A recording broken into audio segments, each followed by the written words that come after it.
Good morning, ladies and gentlemen, and welcome to another episode of the Daily Bone Podcast, where we discuss all things crypto market. That includes some majors like Bitcoin, Ethereum, Solana, meme coins, and of course, NFTs.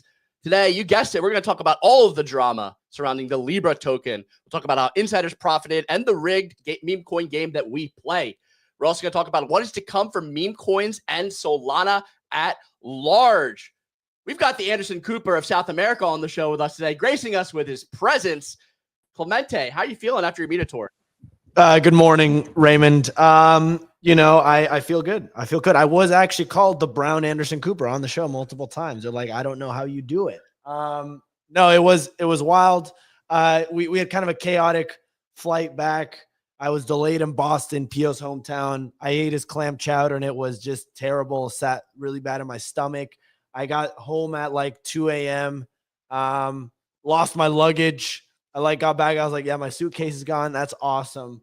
Well, ready to rock, dude. I'm freaking, let's go. Ready to crush this shit. Feeling Easy. good. I saw you have some trouble getting home as well. What happened with you? You're muted. I'm dead inside. Love to hear it. We've got a lot to talk about today. We're going to talk about all the scams, all the rugs, all the insider information. But you know what isn't a scam and isn't a rug and is actually building on Solana? That would be RecTech. RecTech is building on Solana. We're happy to partner with them for today's show. We've been talking about them for weeks now. This is a project you want to keep your eye out on. They have a mint coming tomorrow. That is the alpha. It's going to give you access to season 1 and future seasons of their game. If you haven't heard of RecTech, what you can think of it as is your daily mini game, like a sort of Wordle for Web3. Essentially, you go to rectech.com, sign up, get your mint pass tomorrow, and you get to play these daily games. We're in early because we're Bodoggos, and our Bodoggos crew got early access. Today's game is Blackjack. You've seen me get absolutely crushed at this. Today, we're going to do an all-in bet here, and we're absolutely just going to win, and we're going to cash out. Boom. 20 here. Dealer shows 20. It's a push. We're going to do it one more time. 13 showing 9. We're going to hit here. 16 showing 9. We're still going to hit. We busted and we lost everything. This is my luck playing this game. So if you're trying to play this game, you're going to do much better than I am. So at least you're going to be beating one person. Check them out at rectech.com. Mint tomorrow. We're going to have a lot more information on this both later in the show and tomorrow. But get signed up, get in there, follow RecTech, follow Easy, and take a look at what's going on here. They're actually building on Solana, and they aren't a rug as opposed to some of these meme coins we have seen. Moving on, we got a lot to talk about. Pio, you look like you're ready to fire. You're standing up. You've been just chilling behind Clemente. Me and Clemente are both getting sick. Easy probably is too after that travel run. I feel like fucking shit, Pio. Yeah, we felt horrible the whole time in Paris, just physically, and just powered through it. I've also been living out of a suitcase for 5 weeks, which hit me this morning as I checked out of another hotel. So yeah, that's been interesting. Do you and Clemente have a sleepover? It's really early. I slept in a hotel next door to his place. This area of Miami is just absolutely manic. I actually don't understand how Clemente's lived here for a year. I just want to take a quick victory lap and just say, when I was saying I don't think that just randomly gambling on complete bullshit for a whole year that doesn't have any value is really the way to get rich. And everyone's like, you're a fucking idiot. I'm about to get rich, bro. I'm about to get rich. And I was like, yeah, I kind of feel like just buying Bitcoin and Bitcoin related shit. Like MicroStrategy and stuff, and just implementing some sort of traditional investing techniques might be a better way to get rich. Everyone's like, what a fucking idiot. And then all of a sudden it's like, look at what's been happening, dude. Are you serious? Someone made a comment about gambling. It's not even gambling, dude. It was a rigged game. It's literally been a rigged game, dude. You're playing a rigged ass game. Yeah, but so is sports betting. The NBA is rigged. The NFL is rigged. They read the games out beforehand. You can't tell me they don't. I don't know. I mean, I've personally enjoyed the rigged casino, even though as of late it's been against me. I'm down astronomically and only down even more. So I've moved to a new casino. It's like in Vegas when they're door to door, this whole casino's here. I lost 50 grand. I was like, all right, let's try the deck over here at the Red Triangle Casino, the AVAX Casino. And this one's been fun. This one's been good. Been having a lot of fun here. I'm probably going to open the door over at the base casino next. And I've been there before. I have a frequent flyer card, a heavy user card, and I just haven't swiped it in a while. But I'm going back. I feel you, dude. Sound Money with a rare good comment. Most of his comments are straight dog shit. But anyway, Sound Money commented on the fact that like my mom's port. You wouldn't. Let's put it this way, Hayden. This dude Hayden. And if you don't know who Hayden is, we're going to talk about Hayden on this show, I'm sure, ladies and gentlemen. And I hope you don't know who Hayden is, because that means you're a regular functioning human being that wasn't just on crypto Twitter all weekend. No, it is actually interesting. Hayden had zero impact on my mom's port, obviously. Hayden could never, dude. Hayden could never. Michael Saylor might actually fuck up Hayden in a physical altercation. It could happen for sure. So anyways. We've got a lot to talk about, a lot to break down. We'll get into it after the weather report here. So, Signal, whenever you are ready, let's take it away. Absolutely. On this Drain the Swamp weekend, let's get into it on Monday, February 17. Looking at that crypto roundup, most tokens are down, obviously, with Ethereum outperforming. Bitcoin is just over 96K and Ethereum is just under 2,800, with Solana down to 185. Over the weekend, top three stories. Well, firstly, obviously, President Milei of Argentina promoted the Libra token across all of his social media platforms. The token was filled with snipers and dumped from its peak of a 4.5 billion FDV down below 400 million. The president later deleted his social media posts, and controversy has swirled as bad actors involved with the token to continue to get exposed. Next up on the NFT front, Meebits got acquired by the Memecoin, which is led by longtime Meebit proponent Sojito. The new company is funded by One Confirmation and plans to focus on creative expansion, deeper community engagement, and innovation in digital art. Meebits are up over 50% on the week to a 0.6 ETH floor. They're cooking. And then finally, news came out of the Kaito ecosystem as on-chain sleuths discovered that the Kaito token contract was deployed on the Base blockchain, not Solana, Base. Kaito announced that their snapshot for Yaps was taken last night and their NFT snapshot will be taken tonight. The Kaito Genesis NFT currently sits at a whopping 11 ETH floor. That is all for the weather report. It is back to you folks in the studio. Excellent weather report as always. We have a ton to talk about today. Welcome, Choose Rich, to the show. You've been following this Libra token scandal from the jump. Live streamed about it. We're talking about it through multiple videos, broke some news about it. How are you feeling this morning? And what do you think? How are you feeling? What's up?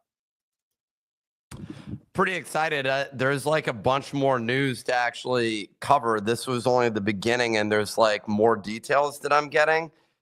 I'm getting crazy shit. I just got an image sent to me of showing the breakdown of percent, like a choice for token launchers to select what percentage they'd like sniped at launch. Which is part of, there's all sorts of like weird shit going on. Everyone's like leaking random shit. And then there's like weird, questionable, everyone's trying to look good. And I think really the thing that's kind of crazy is this whole space.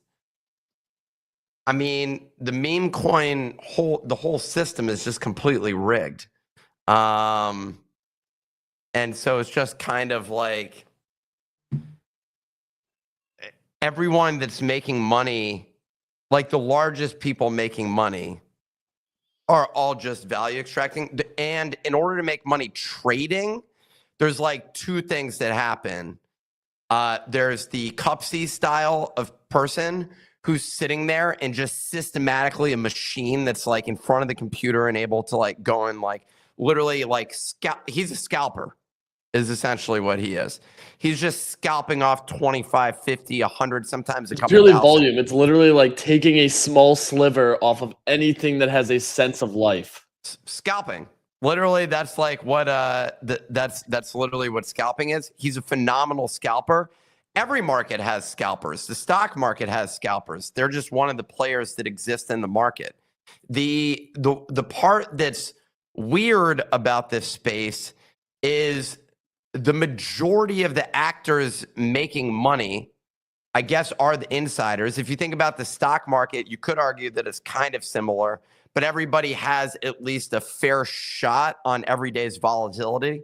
Like, you're muted. The version of it for the stock market is not a one-to-one comparison. It's the VCs that get early access that no one else is able to get because they're not, institutional investors. They're not accredited investors. So then they get like a 600x on a VC investment, but that's still not straight rigged. The straight rigged version of the stock market's like Nancy Pelosi.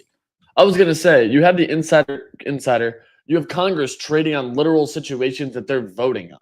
Like they vote, they know what's about to go public or what's not, and what's about to change, and they take action on it. Like I was looking yesterday because I saw a video with AOC being like bottom 6 wealthiest congressperson, like lower tier, has never traded in equity either, which was like crazy to me.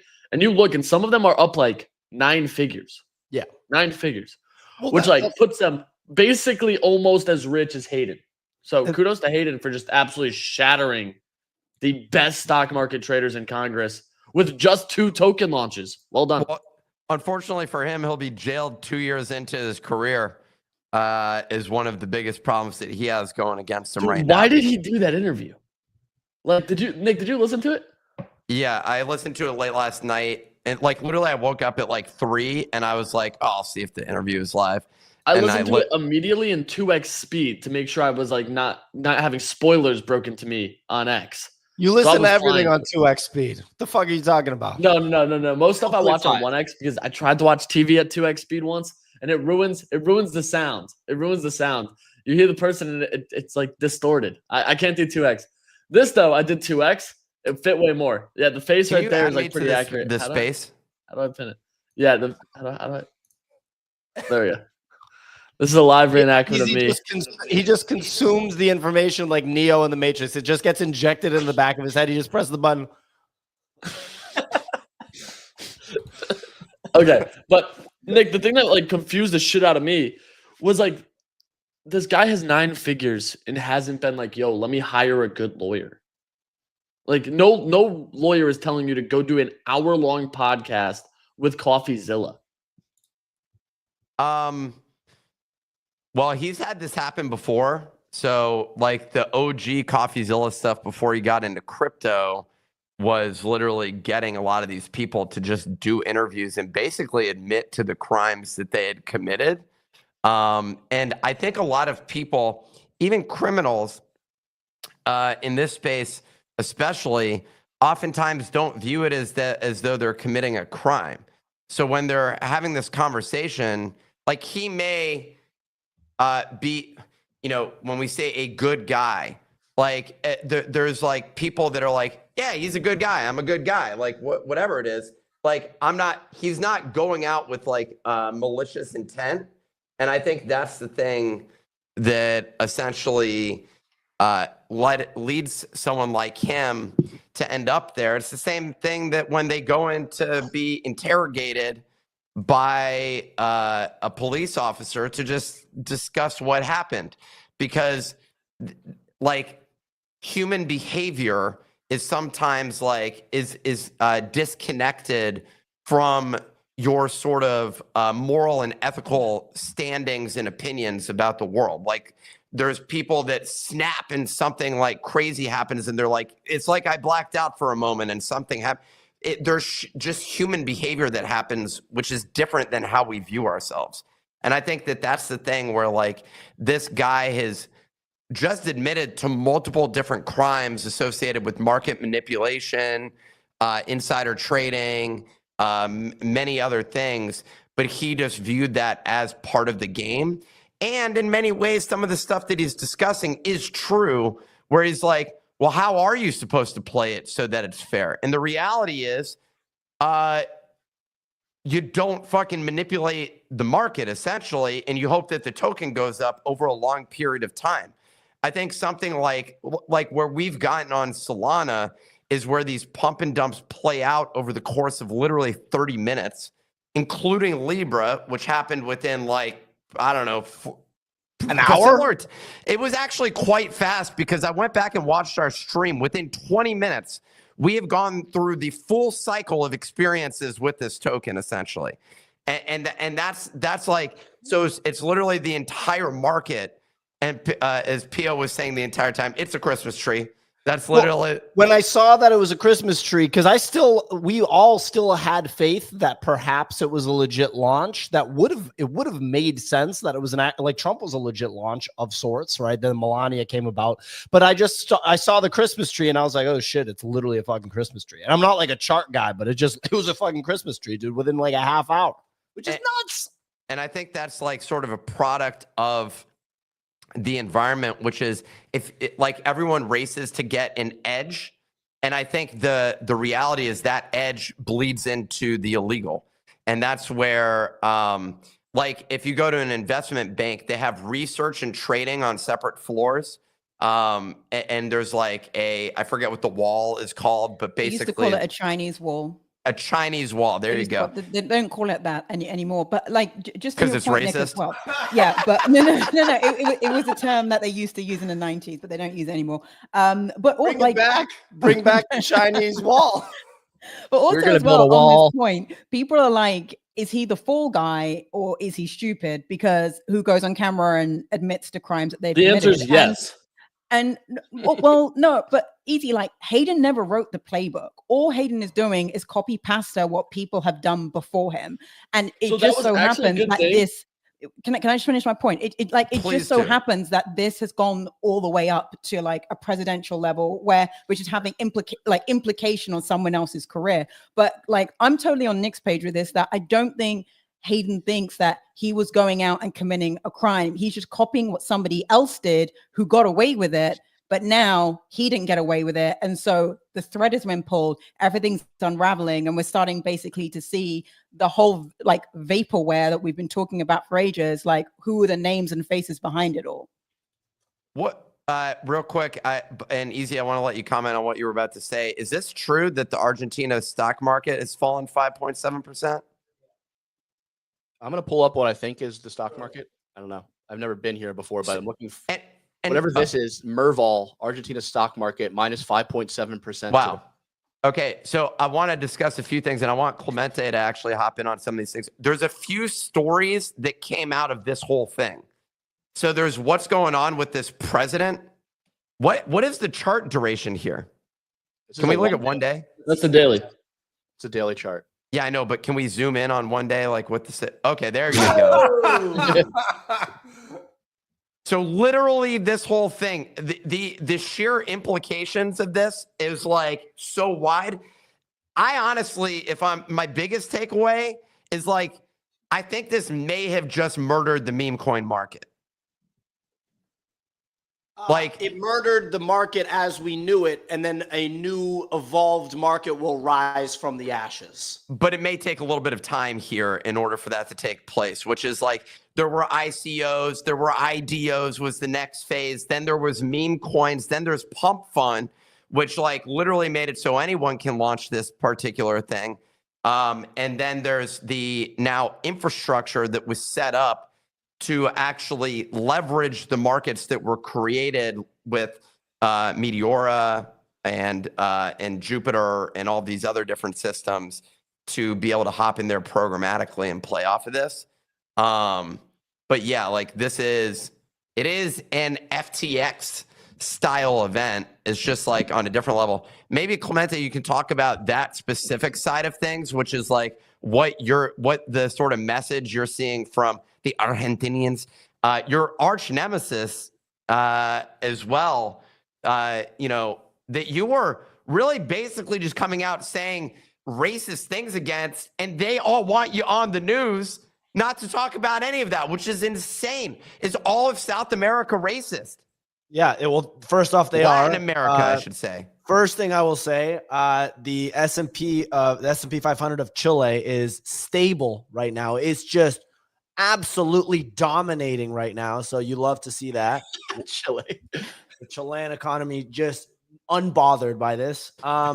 Nick, they were I did 3 interviews in the last day or so with Argentinian people, and they were very curious and interested with just how the crypto environment views Milei, first of all, and like why they were shocked that he did this.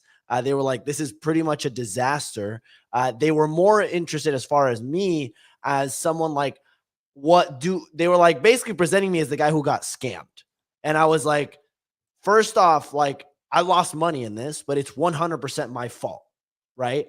I'll explain to you why I bought it, right? And I'm going to use this example from Donald Trump launching his meme coin a month and a half ago or however long it was. And then when I explain the difference between Donald Trump's coin and Javier Milei's coin, they were like, oh, that makes perfect sense. And then they did mention like FTX style, like how is this affecting the market? And I was like, it's affecting the meme coin casino, which is a disaster. But then they were like, okay, but I'm like, this doesn't affect something like Bitcoin. Literally has zero impact on it. And they were actually curious, like, hey, what do you recommend someone that wants to get into crypto? Do you recommend they get into these games? I was like, no, stay away from all of this shit. Only buy Bitcoin. And they were like, okay, yeah, that makes sense. But yeah. You don't want none of this. Who was that? One Ricky Bobby. Bobby. Hey, you don't want none of this. It makes you feel incredibly good and you can end up making a lot of money. Well, that sounds pretty good. Yeah. So the last thing I'll say is, well, this was a funny moment. I might like clip this from the interview, but this guy who was talking to me, by the way, there were so many people watching this. There were 20,000 people watching live on YouTube to hear me talk about it. And they were like, they brought up Milei's wife. They were like, yeah, so Milei's wife had a meme coin. Like that started pumping. Did you buy that? I was like, no, I didn't buy that. When they're like, did you buy anything else? I'm like, yeah, I bought Jail Milei. And they were like, loved it. They were like, no, you didn't. Explain that to me. And I basically explained that it was like a revenge against Milei. But anyways, they thought that was funny. Oh, that's great. Well, real quick, Ray. So I want to tease out that. So there's multiple different components here. This is the first. What's going on with the president as a result, as a consequence of this guy's association with Hayden? And the real question is, how did this guy get linked up with Hayden? What was Milei attempting to do? How involved was he in this process? Blah, blah, blah. There's a whole subset of stories associated with that, of which that information will come out, basically. But the question is, how bad are people going to leak things at this moment in time in order for that information to get revealed? So that's one whole category. Our odds of being the individuals that get access to that information is pretty low, generally speaking, because we're just not close to the Argentinian president. Like that's just not where our circles overlap. There's another. Clemente was just in Argentina. I mean, are we sure that he isn't involved in this somewhat? We are. So okay. Then but I think we should still, there's a chance that us flying there would be really interesting. Is it worth that long of a flight? I don't know. The second component, but it would be entertaining content for at least a day. The second component of this has to do with the infrastructure built around all of these different meme coins, and whether you call them, whether some were pump and dump, some were scams, some are rug pulls, and you can categorize them in an infinite number of ways. That's where Ben Chow and Meow and the other people, there's a lot of finger pointing. There's a lot of messages being deleted within that category of people because they don't want to touch this. Some of them have even changed their usernames on Telegram, and I'm seeing their new usernames being sent to me, and they're just like literally like removing their PFP. It's going black, and they don't want to be associated with it, which just looks sketchy. And that category falls into two infrastructure components: the people like Meteora and Jupiter, and the actual technical infrastructure, which they may go one way or the other, where you fall as to like the illegality of what they were doing. And then there's the marketing and dev teams that were responsible to these launches that figured out the logistics using the tools that they were given, which is Jupiter and Meteora, in order to launch these tokens, essentially. So how did they go about that, and how did they exploit that? So that's the infrastructure category. And then the third category that exists, which I'm very interested in, is essentially which has overlap, which is the marketing via influencers and trading groups. is the other component, which is where the conversation was on Friday and Saturday, and then immediately shift after a lot of people were running around thinking that was the next story I was going to publish, but it wasn't. It was about Dave Portnoy, essentially, and how he got repaid on this, which does fall into that category, but it's a different one. Everyone was like, oh shit, the LA vape cabal is about to be fully exposed. It's going to be harder to get those specific messages, which is essentially some guy saying, here's the ticker. But we've met people who've admitted to the fact that they got the ticker before it was public. So we know that that's already part of the infrastructure. And we've seen that that's happened. The finger pointing is now, who are the people that got access to this? And is that fully a crime? So real quick, I got to leave in 10 minutes. So I just want to get this out there on what Nick just said. The interesting thing is Portnoy having 20 years of traditional advertising or sponsorship experience through content ended up being a linchpin factor in this, because his line was he had to disclose the sponsorship with the Libra coin, right? So he clarified that. That was his line. When himself. Oh, no, I'm not saying he's like some hero. I'm just pointing that was his thing that made him send it back, and he admitted to it. And people just need to understand that every single crypto brand, not every single one, but a lot of them, including the biggest brands that you know of in the space, humongous names, are completely obsessed. It's their favorite thing in the world, and they potentially won't work with you if you don't if you're not interested in this style of promotion. They're completely obsessed with undisclosed promotion. I tweeted this out last night. They are completely obsessed. So this fully adds up that that part of the deal was you cannot disclose this promotion, and then that was the line for Portnoy. I just think it's a little interesting tidbit. I don't think it's the biggest part of the story, but as someone that, you know, runs a content company, right, it's very interesting. Nick? So undisclosed sponsorship would be one thing to pump a token, of which there's a lot of people that are known to have done this within this space. We haven't like publicly exposed them, but many of the people that you see online, a lot of them have not drawn a line on that. So that's Absolutely one area. And there's another area of this, which is essentially getting ECA, early contract address, which goes into either the influencers and or the alpha chats, which is what everyone's trying to get access to, which is a race to insider information. Is essentially, so there's a random line that's drawn by everybody at random points in time as to whether or not they're going to trade on this information. But if someone sends you that information before it's public, I mean, technically that's insider trading.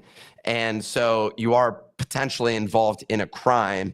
That's the thing where things got a little bit weird.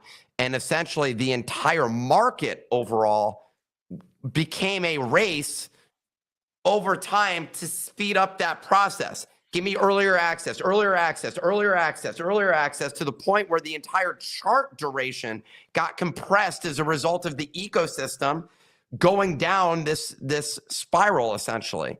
So there are things where you can, I think there is like the LA Vape Cabal has become one of the groups that has gotten singled out. And what I think is sort of the thing that's been the sketchiest of all the things is that got published was like Thread Guy, you know, putting his hand over his mouth to like arbitrarily determine what information can be shared and what can't be. Is that you're not supposed to be the conduit of information and promoting those actual tokens while simultaneously being like not transparent about how these things are going on. And the real question that everyone wants to know is, hey, were there other wallets that they have, which a lot of people have been like, yeah, of course they do, but that's not definitively proven at this moment in time. And that's where things start getting really sketchy. And all of us have random lines as to where it is. But that line could have been as simple as someone tipped you off and you went and traded on that information. That could be as simple as it is. And you felt that was completely legit. Everything after that is like dirtier and dirtier, essentially. Yeah, I agree. Real quick, and that pointing out where the lines are and that they're in different places for different people is interesting. Real quick, because I have to jump. Saw one tweet from someone that pointed something out that I thought was interesting and definitely relevant. An event like this may have set the entire ecosystem back pretty far in the past, like an FTX-esque event. Obviously, this isn't technically as big as FTX. However, it's a pretty big event. Bitcoin doesn't care about this event at all. If you look at the Bitcoin chart, like there's no, it's not that significant. Ethereum actually does not care at all. Bitcoin's Exactly. down slightly. ETH ETH's up 5%. That's crazy. That ETH looks ETH's running. strong. But the point is, there's more legitimacy, strength, and I guess established infrastructure at this point. A boomer that has passive flows going into the Bitcoin ETF does not know about this story, does not care. It does not matter for Bitcoin. It has no impact on Bitcoin. And it's just amazing that we're in that place now compared to even 4 years ago. It just shows the actual maturation of the broader ecosystem. So I just want to point that out. While we're talking about price here, I kind of just want to take Easy's like thoughts, because I don't know if we're gonna get back to price later in the show. And maybe take this as an opportunity to do some leverage trading on where you think the market may be heading and where your head's at here, Easy. You're muted. Not financial advice. We somehow worked the port back almost to break even. We're down about $30 in total. We made some good trades here. I want to short Solana. Yeah, I mean, this looks like an obvious short. Okay. Max short, Nick? Anybody 20x who's just leverage? following along, anyone who's following along, we work at dydx and they funded this leverage trading portfolio where we basically started with 1,000. We're trying to run it up. Easy's been trading. Yeah. He's traded Barachain. He's traded. How much did we? What's our liquidation? Holy shit! Okay, 197. Okay, I would have determined what the liquidation is. You may want to move that up a little more, but I like it. So what's your exit target? So is that our exit target? That bottom line? I'm gonna set like 176, 177. Yeah, I like that. Okay, let's do that. But Take I think profit the liquidation you may want. What's the percentage on that liquidation that we lose right now? 100%. Welcome. Welcome to Trading with Easy. You've been doing this all week. We lose the whole thing, Nick. Yeah. Yeah, we're running up. We had a bad trade originally. I think we made some back. It looks like Easy's been making some more trades here. It looks good. Like I said, they funded this wallet. We're very transparent with our partnerships. We don't do undisclosed shills here.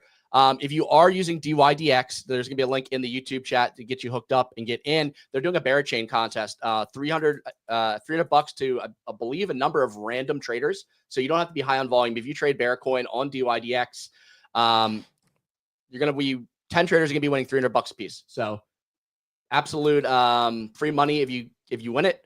There's no limits here that I see. So check out dydx. Links. Can we get a shorter interval on this chart? Maybe like the 30-second or the 1 minute, so we can just kind of see how this is playing out for us. Going to the 1 minute. Patience.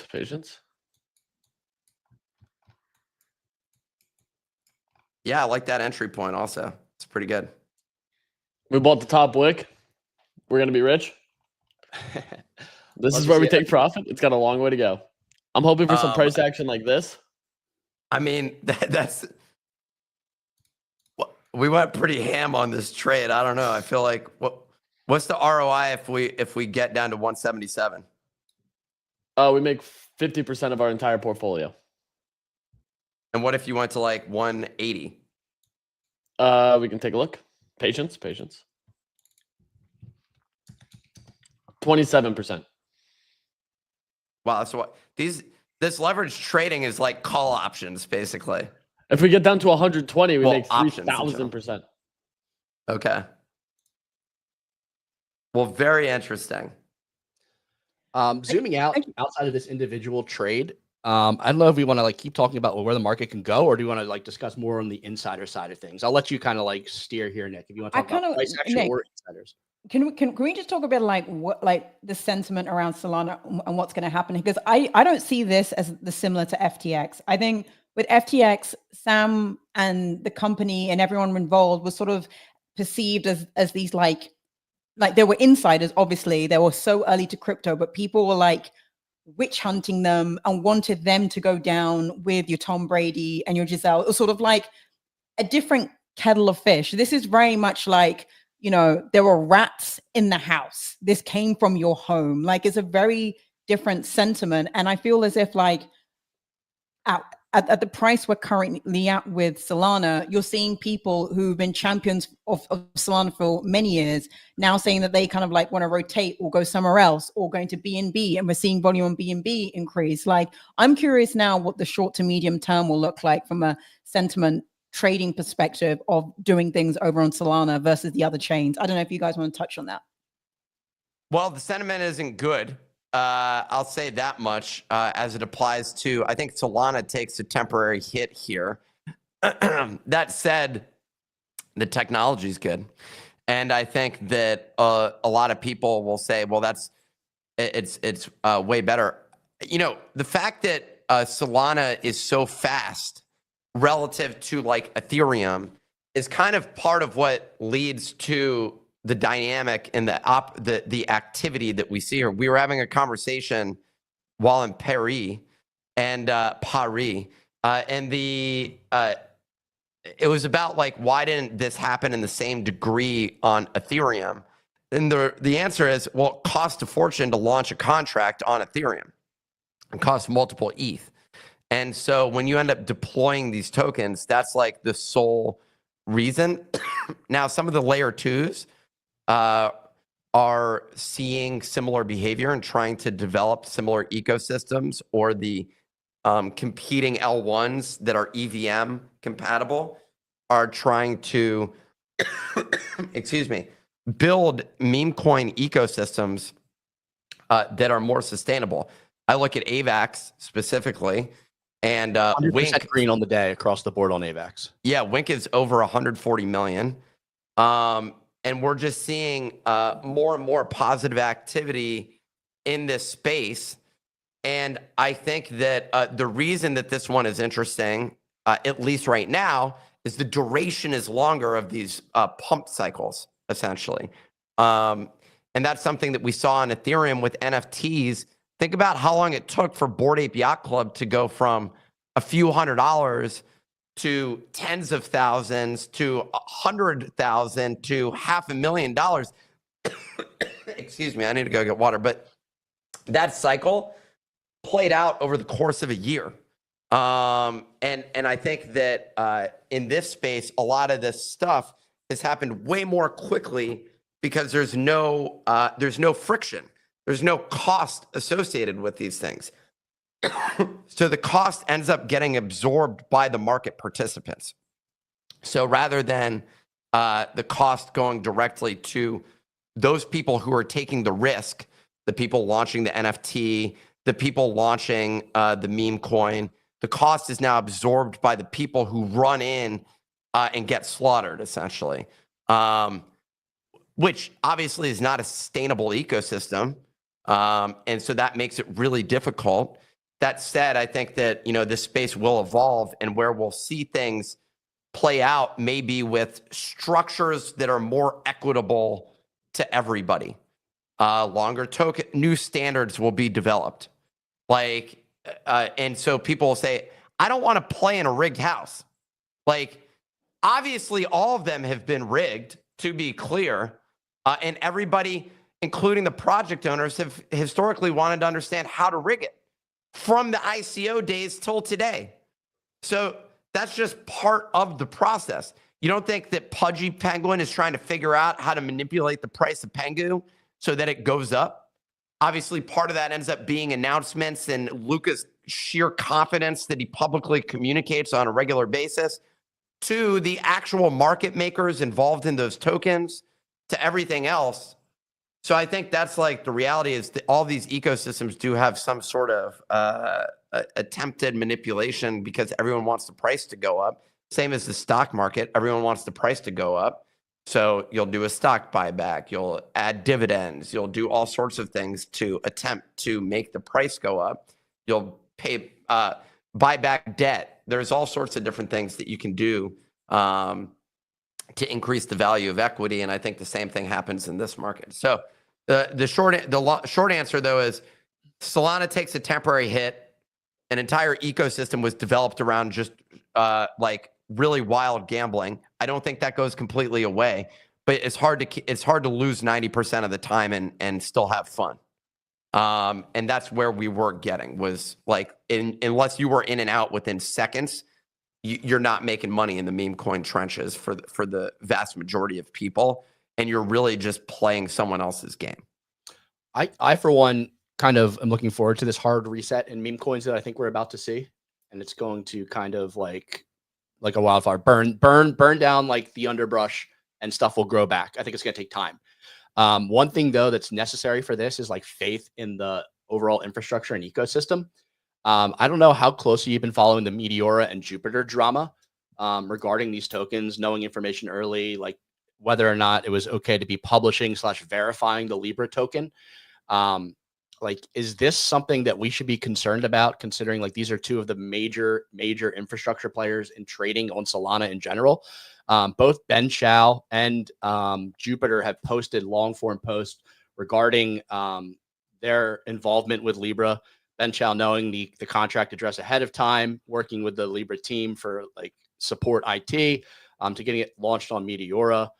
Jupiter did an internal investigation of their team, said that there was no wrongdoing, that people knew that the Libra token existed, but didn't get early access from of the contract address. Essentially, it was put on Jupiter's strict list, which is sort of like trying, and their like reasoning is like, okay, well, we don't want people to buy the wrong Libra token. I guess you can make arguments either way, but my main question is, can we continue to trust the infrastructure that's in place on Solana for trading, given this? Is this just part of decentralized trading that we need to live with, or what's going on? I don't know if you want to take this easy, or if you want to. Well, I'm curious. Easy, you can go ahead, but I definitely have thoughts on this. I mean, I definitely think that there's something here. Obviously, like they came out where basically like anybody can use the Meteor Alpha Vault through an SDK or an API, etc. BitBoy J had some interesting comments about it, saying like basically these verified Meteor launches used a specific bin step, which we can get technical on, versus the Libra one, which used a different one. Granted, like you still have Ben Shao and Jupiter saying like, yeah, we had some information a few weeks in advance. We kept it close to the chest. Yeah, there was a couple things like that where I was like, okay, this gets messy, this gets convoluted. And really it's like now it opens up the opportunity for competitors to gain market trust. That's really the main thing is like, you have this situation now where market trust has essentially been broken. I think Jupiter came out with a good statement around their strict list and what it means and how they do it. Wasn't a big fan of how Meteora came out with that statement about how they like drive some of these alpha vaults, basically just saying like anybody can do it. But all in all, it didn't look good. Like I didn't think their comments were good. Yeah, go ahead, Nick. So there's a couple of things. One, I think the technology is good. They ended up releasing some of the best technology in the space that enabled people to trade, set up their own liquidity pools, do swaps, do all these things at a very rapid pace. They are the premier infrastructure provider in the Solana ecosystem. So that's the first thing. The technology has not gone away. It's still good technology. I don't think it's going to disappear. That said, the way that it was treated was like an open market. This is a decentralized open market, and you see Uniswap being sued in the US for basically having like saying, hey, you got a KYC. You got to do all these different things. The act of this decentralized marketplace is inherently illegal. And there are legitimate arguments to say this is illegal because what you have is open black markets, essentially. Now, what's being traded on there is tokens. You're not trading drugs. You're not trading. It's not like who's the guy that was just freed? Ross. Yeah, free Ross. But what was his Silk Road? So it's not like Silk Road or something like that. But so the infrastructure is not as nefarious. The thing that happened was that infrastructure was utilized by nefarious actors to institutionalize a methodology to launch tokens that gave insiders a massive advantage and enable them to extract money from buyers and from a market that otherwise seemed somewhat fair. We knew that it was tilted. We knew that we didn't have the information, but it felt like this was a market where we could play. And what the result of this information was, the whole thing was completely rigged. To see Dave Portnoy and some of these other people get refunded for losing money and getting fucked in the casino, essentially, is absolutely wild. And then you have other people that are getting early access to that token and playing another game where they can't lose. And so that stuff is still happening on other chains. You can't lose means that it's not an equitable distribution where we're all playing against each other. That said, like, this is always, when people talk about alpha, that's the way that all markets work. Like, at the end of the day, like, there's things that are unethical and immoral happening within the institutions that exist today. The banking system literally has crime happening on a regular basis, and if not crime, unethical behavior. The preying on the poor with high interest rate loans, the fees that are charged on demand deposit accounts, that the banks are making money off off of the poor people that don't have enough money and are looking at their account hover between zero or like, a couple $100 and often negative balances.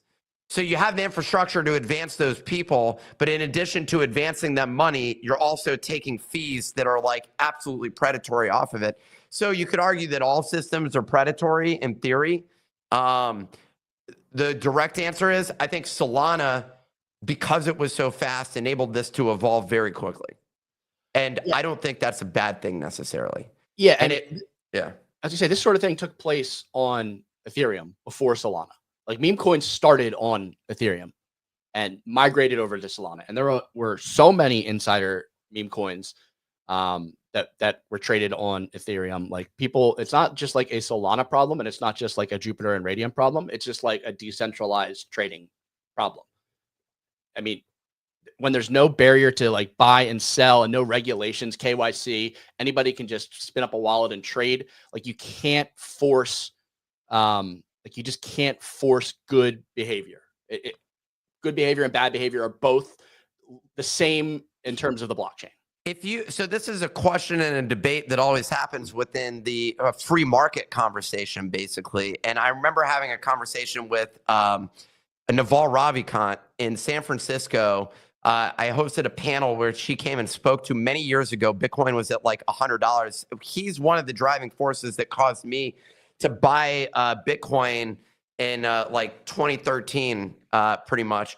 And what he is very free markets driven. He takes a radical approach to free markets, and it's like, yeah, crime happens. Like, that's what happens in the free market, but the market should be the thing to develop systems to protect the average person.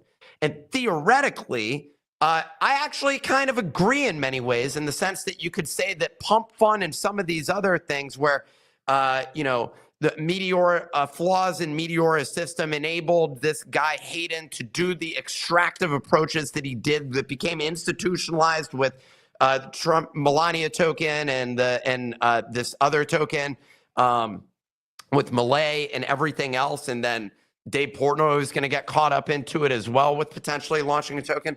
All those tokens are developed around the system, but what will happen is a lack of trust happens at that point at that point in time.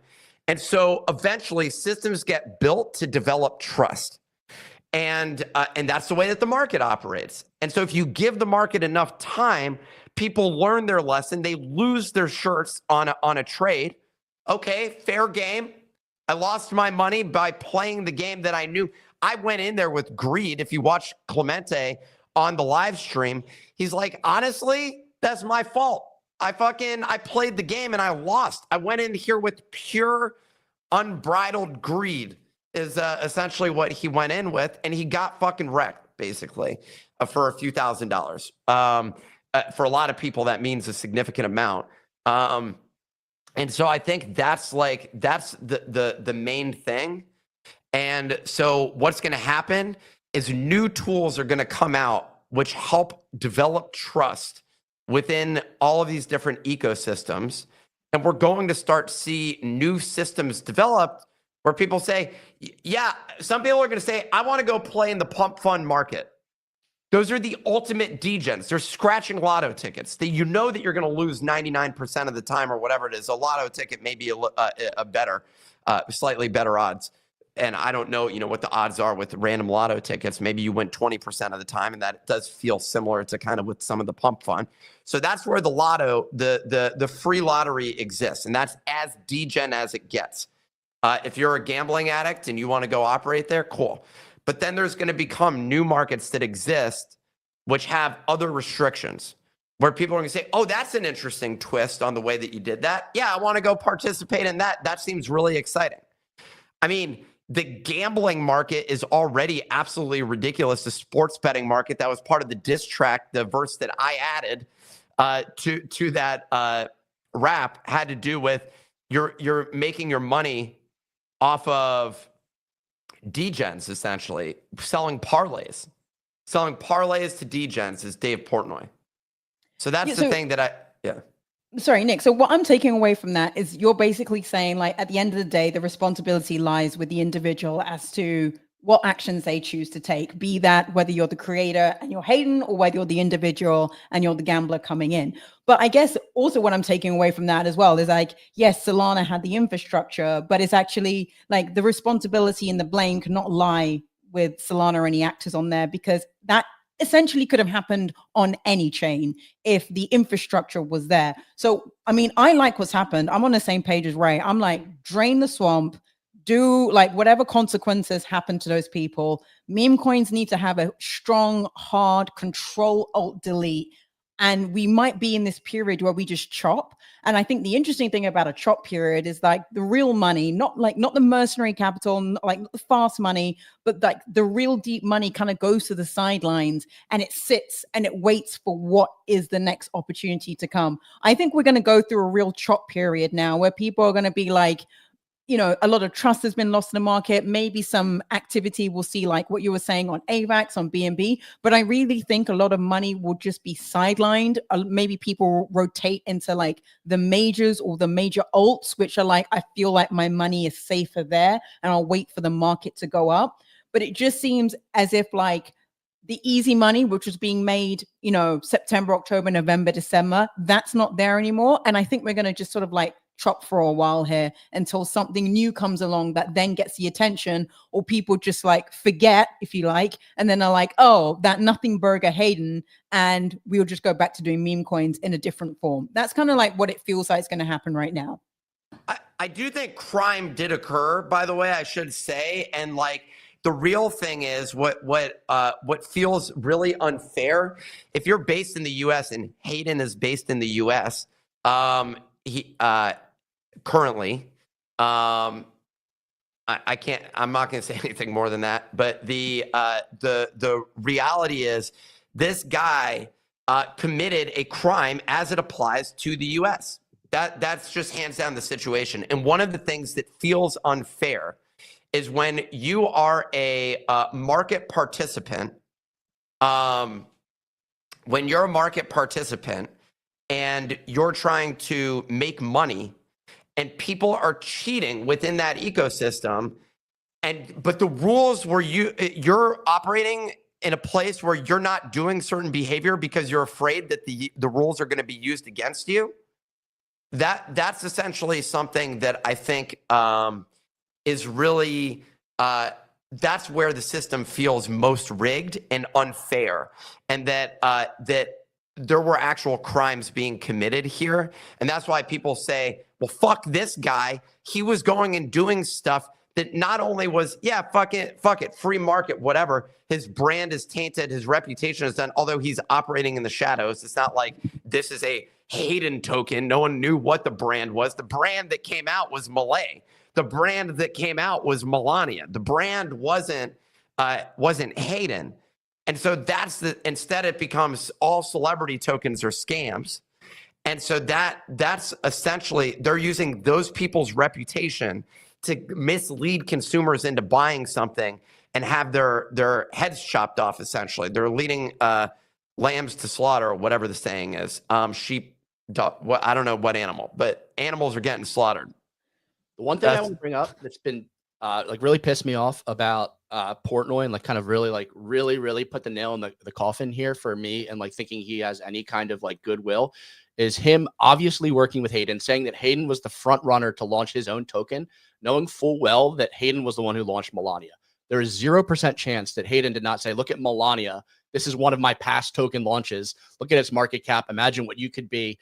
Like, look at all this money that was made off the liquidity. And the fact that he looked at that and said, okay, he's the front runner for my token, or at least was until this situation with Libra happened and it didn't turn out so well, just like tells me everything you need to know about where he is in this market and how much he cares about the market in general. He says he's in the trenches. He said he's like one of us DJing gamblers, but in reality, it was always all about money. And he found basically someone who showed him a bunch of money. Dude, they were also ripping alt wallets though. Like that's the thing. Like after all that time being like, I trade from a hot wallet so everyone can track it. Like 3 or 4 of his wallets got found that he was transferring fund, all funded by the same Kraken account.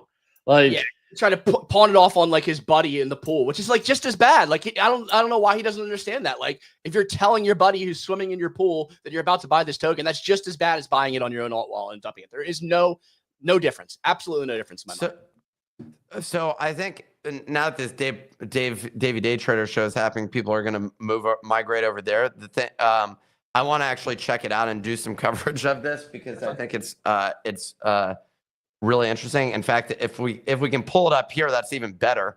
We can do commentary on it. But the bottom line is this story has not fully played out, and I think it's going to take maybe a couple of weeks at a minimum for this full thing to flush out.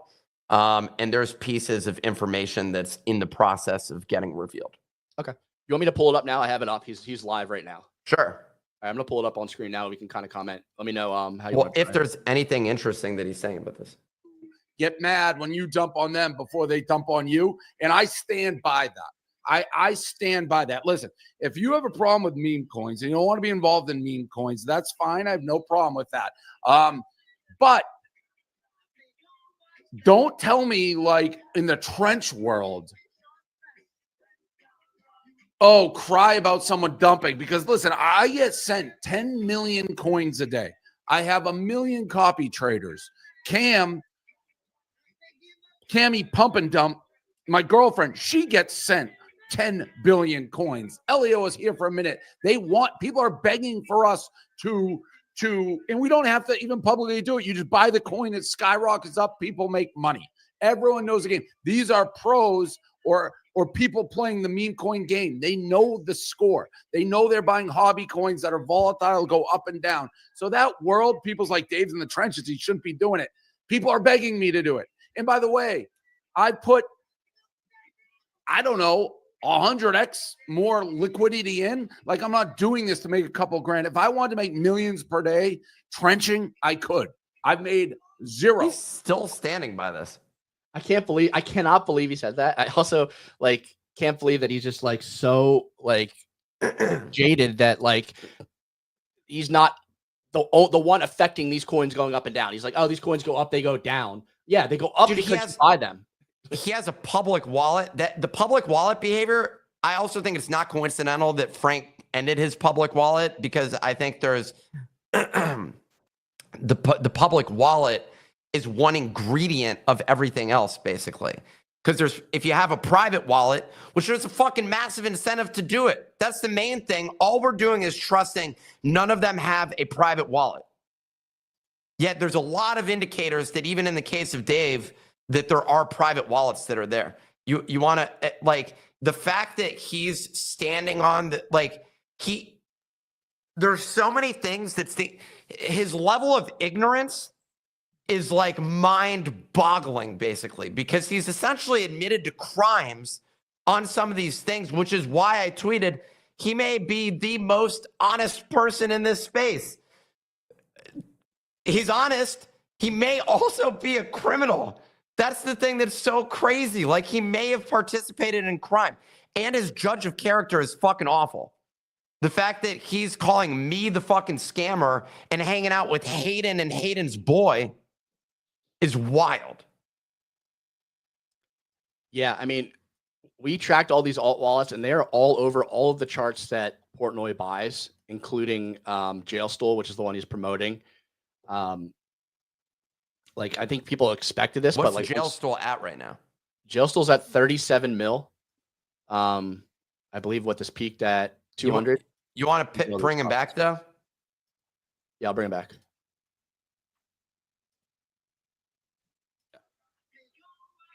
And people are like, why don't you make Jailstool your official coin? Because what I put so much of my own money into Jailstool, I'm never going to get it out. I'm not touching until it gets to $1 billion.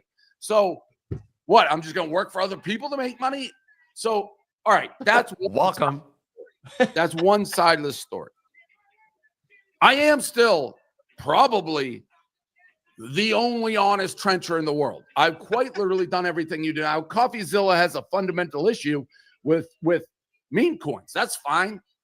You may not like gambling. You may not like horse racing. You may not like smoking. You may not like, but the game is the game, and people know you're collecting baseball cards or hobby cards or NBA Top Shot. So don't cry to me about that. I collected a baseball card for 30 seconds. Yeah, like he's also just not talking about the fact that it's not the game if you know what you're buying and selling, and you're doing it and admitting that your buddy is buying it first. That's not the game. That's not the game people are signing up for. But I could, and I tell you if I was. Let's fast forward how I got involved in this.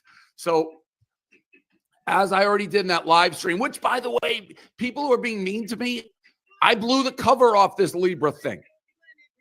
I blew the cover off the Libra thing by telling everybody what happened. I did. If I just kept my mouth shut, nobody would even know I knew Hayden. But I never can keep my mouth shut. And then you're going to have all these idiots, oh, you're going to jail inside. They don't know the first thing about dick. There's inherently with meme coins insider knowledge. What? By knowing it's going public? That's not insider knowledge. Insider knowledge, insider trading, people confuse actual capital markets and the stock market. Like, hey, I know the earnings for fucking Apple before they come out. I know Apple just is about to fucking buy another company. Meme coins they're just hobby coins. There's nothing to them. There's no value. You can't have inside knowledge, you idiots. People are so dumb. It's hard to fathom in this world. Is he just saying that no insider information on meme coins because they're valueless? Is that really his stance here? Yeah. 8 minutes ago. So like I said from day one, and DDTG people actually have seen my thought process in real time. It's like, all right, this meme coin thing's exploding. I think there's a world where Barstool can inject a ton of liquidity and capital in the company, make money, not fuck anybody over. How do I do it? So I started trying to look.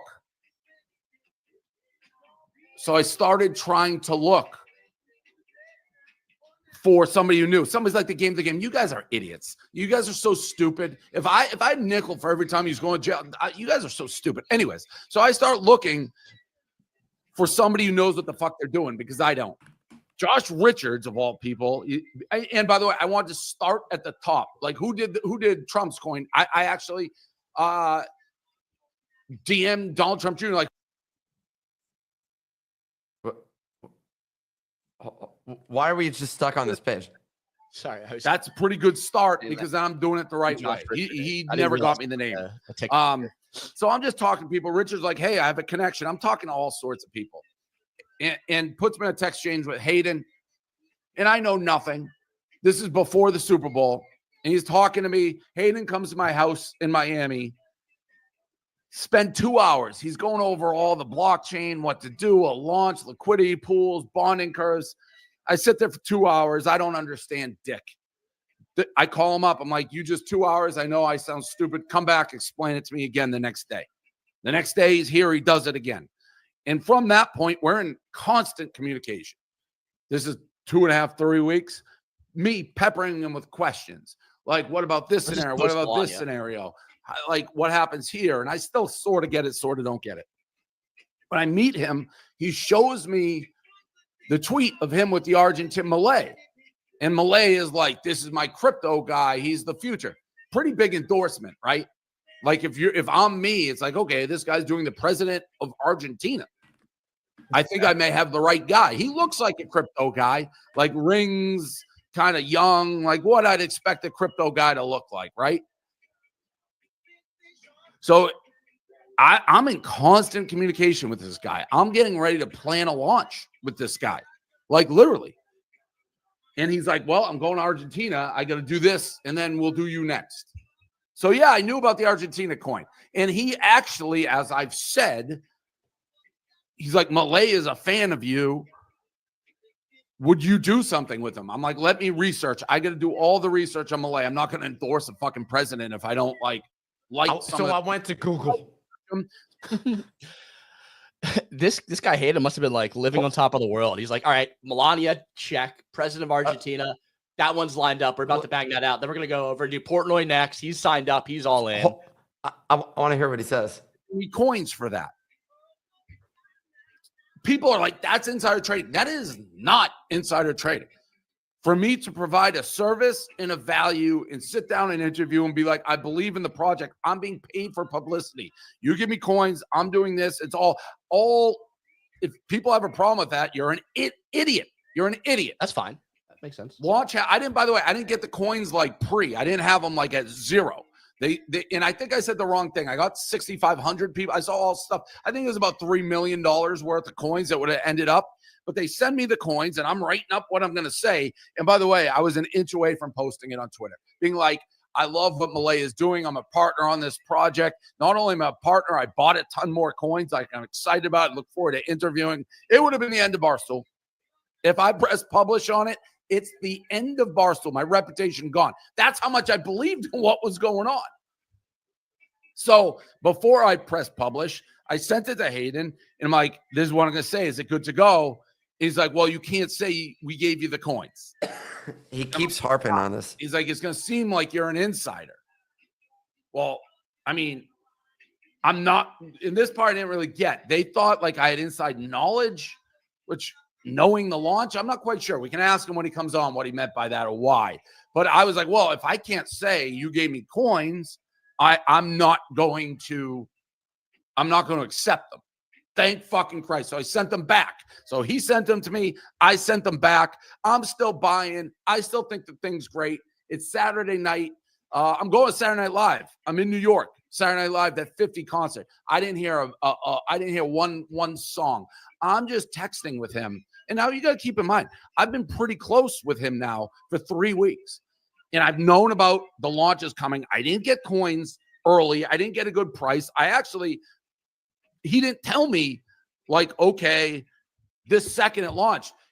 I found out about the launch by Milei's tweet and like 10 minutes after. So I bought super late, and I'm just buying everything because I'm like, I like this guy. I've researched this guy. It's the president. The guy I've spent 3 weeks is like the one doing it. Buy. Think tanks. Saturday Night Live, just texting paragraphs back and forth. And Hayden be like, what the fuck? Like, what's going on? And Hayden, and I swear to God,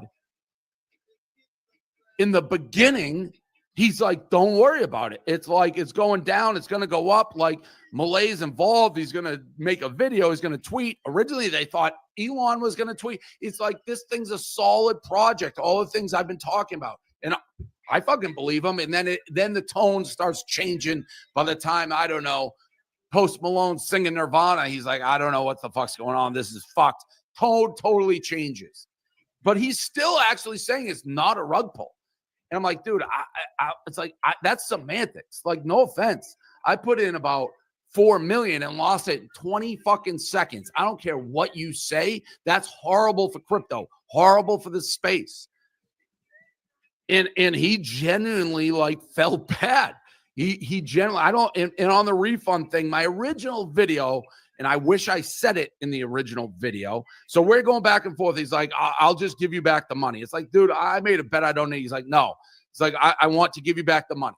It's like, all right. So he sends me back basically what I lost. My original video I made yesterday, I 100% was planning on saying that. I don't fucking hide dick. But in the middle of the live stream, Hayden texted me, and he's like, don't say that I refunded you. I'm in a live stream. I don't know why he said that, But it's like, all right, better safe than sorry. So I didn't say it. And then I texted him immediately after. I'm like, why couldn't I say that? I wanted to say it. He's like, because I'm figuring out what to do. And I don't want everyone beating down my door, threatening my family until I figure out how to refund. I want to refund the best way. Fine, made sense to me. I didn't really care. And I told him, I'm like, people can see it. I've said exactly what I've done. It's on the chain. I'm not trying to hide it. CoffeeZilla asked me at 1 p.m., did he refund you? I said, yes. Choose Rich Mutant stole, I think, CoffeeZilla's story. I was letting CoffeeZilla run the story about the refund. I knew he knew at 1. And then Choose Rich Nick Mutant basically front ran the story, but I'm not trying to hide it. And I wish I said it earlier. 100% they got refunded. Choose Rich Nick If Mutant. I invested in this and didn't get refunded, I would be fucking so mad. Why does Dave get his money back? Why does Dave get his money back? 100% I'd be mad. The difference is I had been talking to Hayden for 3 weeks consistently, was part of the project, believed in it 100%. He vouched for it. So, like, I don't think Hayden's doing that with other people. Like, if it was reversed and I'm telling Elio or one of my friends, hey, believe in this, I'm involved in this, this is good, and it goes to shit, I would refund. If it was reversed, I would refund. I get being bullshit. What do people want me to do? Hey, you know all the money that just got stolen from you? Like, you just did $4 million stolen. Do you want it back? Would you say yes or no? Please. So I get being mad, but anybody's like, Dave's a scumbag for accepting his stolen money back. Please. Dave, the yodeler fell off the cliff and you once lost he it. sent them, like, all right, I good. I got it back. Now, here's the thing that he's in the Hayden's in the waiting room. And here is the thing that I'm going to say that is crazy. I heard the CoffeeZilla interview, and people are going to come for my throat. And I shouldn't say this if I cared about my reputation right now. But people have known me. No, I just say what I feel. I still trust Hayden. I listened to the entire CoffeeZilla thing. I texted with him 3 weeks. And people are like, how can you do it? He sniped his own coin. A lot of what he said he did and admitted he did with Libra is things he was telling me when I was going to launch my coin. He's like, we can snipe your own coin. And here's what I was planning on doing. I wasn't trying. Now, where's this crazy? And we'll get to him. If and when, which who knows now, things are going sideways. If I launched a Barstool coin, I'm not trying to make $100 million in a second, a day, a week. I would have these long vesting curves, right? Lockup. I want a liquidity pool for Barstool employees to be like, hey, stay with us 3 years and then you have access to this equity. But the way everybody, not just Hayden, has explained snipers and people getting to your coins, you can't let that happen. So he's basically like, you got to snipe your own before the fucking snipers. You have your liquidity pool and you own it. But what I planned on doing is this. You launch the coin, it skyrockets. And now I'm sure people will be like, you can't do it, right? You launch it and it skyrockets.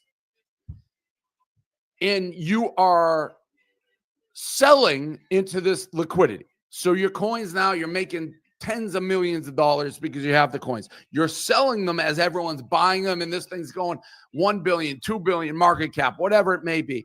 And you're selling. People are buying at the top.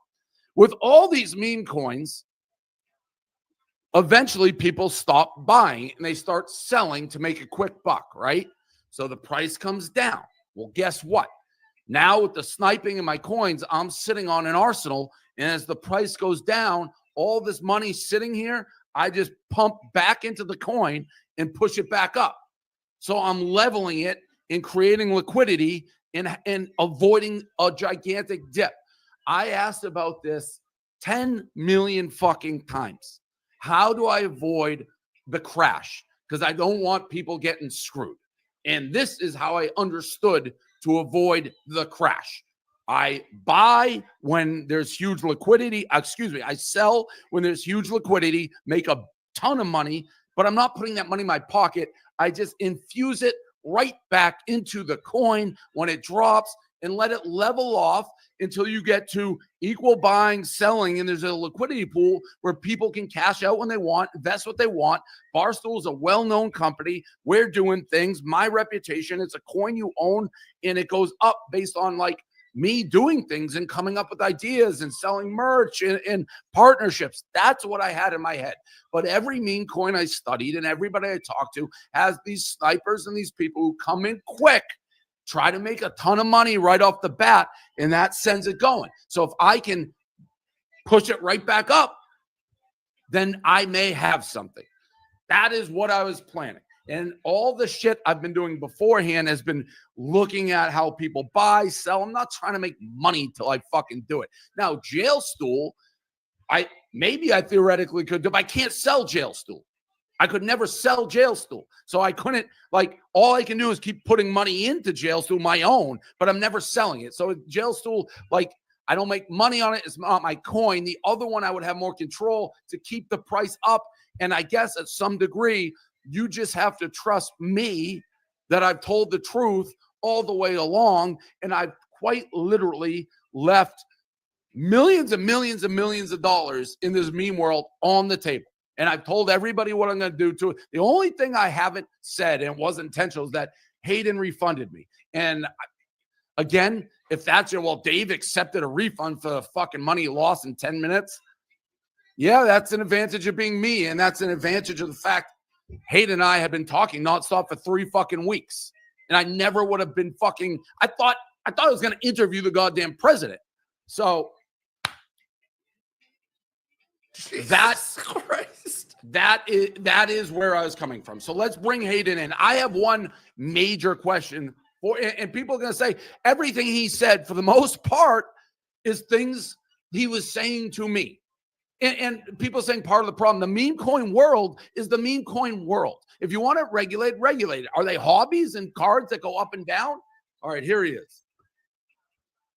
Can you hear me? I can hear you. Can you hear me? Yes. All right. So how's it going? I think I'm better than you right now. Yeah, you're better than me. So I just explained the whole story. I listened to the CoffeeZilla. I think I'm maybe, and I consider myself truly a good judge of character. I know so little about the space. There could be a world where it's like you're pulling one over me. I don't think so.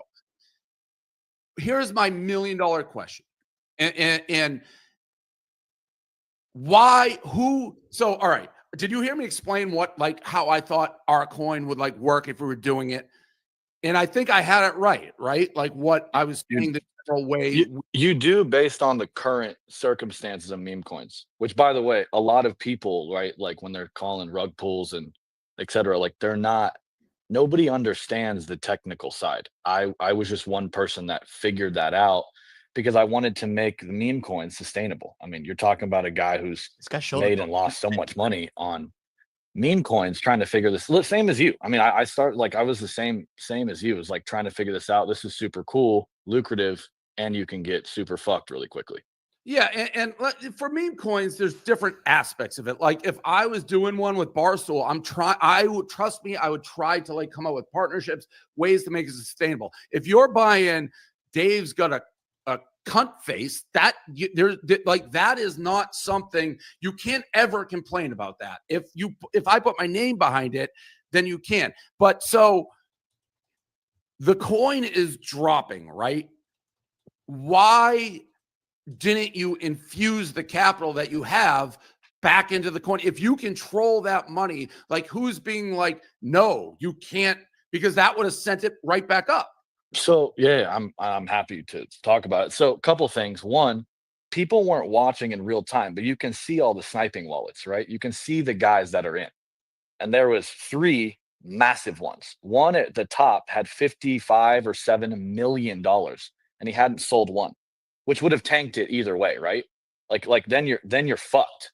Because if he sells that at the top, which is what normally these big snipers do, you're fucked. It's not like $4.5 billion market cap means $4.5 billion. It's not what that means. If you nuke I don't know what the exact math is, but if he were to nuke that whole wallet at the top, it would have gone down to about where it did.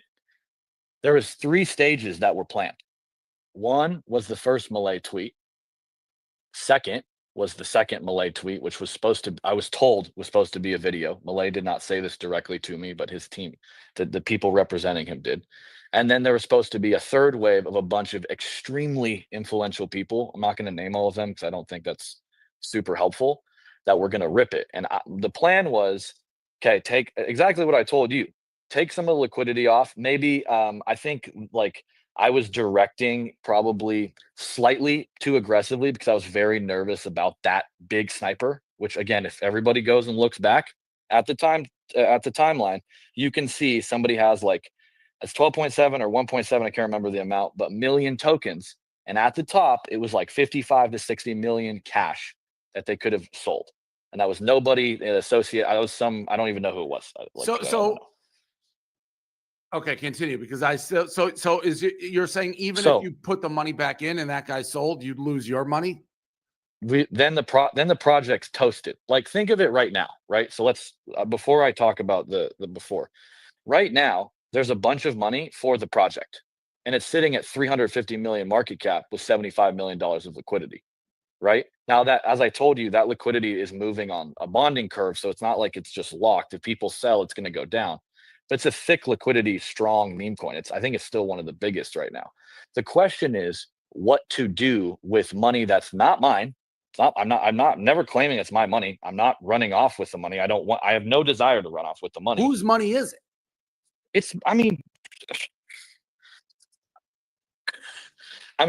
That's what I don't. I think that's the question. I don't know. It's definitely not mine. It's Argentina's. I don't know what association you give with that. The point was, like, Milei's team, or who I thought was Milei's team. Again, you're talking. But like, even at one point when we were talking, we were going back and forth, and we had a couple discussions about this during. I don't know the course of like deciding to launch, where you're like, I think. And again, this is dude has $100 million. He's like, I don't know who it is. I'm like, got it. I wasn't trying to make money with my coin short term, and I think it's like you were telling me, like, I wanted the thing audited. I wanted all the money in public wallets. I was going to tell people what wallets it was in, so people could. I was going to tell people exactly what I said. I'm going in and out, and I want it all tracked. So you've said to me, like, they kind of went back. Like, I thought I was going to be able to inject capital back in, and then it didn't happen. Well, yeah, two things happen, if I'm super honest. One is there was a third-party journalist in the room just for my own safety, because I thought something like this in a worst-case scenario could happen, that documented the whole thing. So that'll be posted at some point. What? Probably like later today or this week. Journalist in the room. But I was instructed, hey, don't inject any back in. This is until Milei's second video. So Milei's second video never comes. Then he deletes the tweet. Then he says he doesn't support the project. Which, by the way, I don't like. Again, just want to be super clear. I don't think Milei even fully knows what's going on. Like, so that part's confused, because even when we talked, I thought you had spent a shit ton of time with him. I have spent a decent amount of time with him, but the issue is he's still not a crypto guy. And like, honestly, look at how much time you've spent. You're still like, what? How the fuck does this even happen? Like, how does it work? It's complicated. It's not a one size fits all solution. I think Meteora and some of these guys have a huge problem on their hands because they can't figure out how to get these guys out that's who's making the most money. Snipers you're talking. The snipers are making, some of these dudes have put like so $500 million P&Ls together. So how is like the sniper, just because so many people are aware, it's like, because when we talked about our launch, and this is giving more about what we talk for people to know, when I was talking about Hayden with the launch, I was like, you're sleeping over my house. Like, you're not going anywhere. So Hayden, before this all happened, was planning on sleeping over my house Friday night, Saturday night. I'm like, I'm going to be chained to you. Your face is going to be on there. And he was fine with it. He wasn't. I'm like, because I know for if I did my coin, the only thing that could fuck me is the tech. So I'm like, you are going to be chained to me because I will not risk. So how, and you said when we were talking about, you're like, we're going to have like 20 fake coins so people won't know what the real one is. So how do these snipers, because I was as close, I thought, to Hayden during obviously other people, but I didn't know the contract address. I didn't have any of this. So how did these people get it? Yeah, I mean, one is like people in crypto will never tell you this, right? Like this is why I went on CoffeeZilla, because like I'm public enemy number one, even though I'm just custodying the money that should be for the government, or at least the country of Argentina. It has like literally nothing, like it doesn't even have to do with me. I was a facilitator. I mean, that's just like I'm an intermediary between parties. I'm not trying to claim that I have this money. I don't want it. I don't have any, like as I told CoffeeZilla, it's not like I don't want it.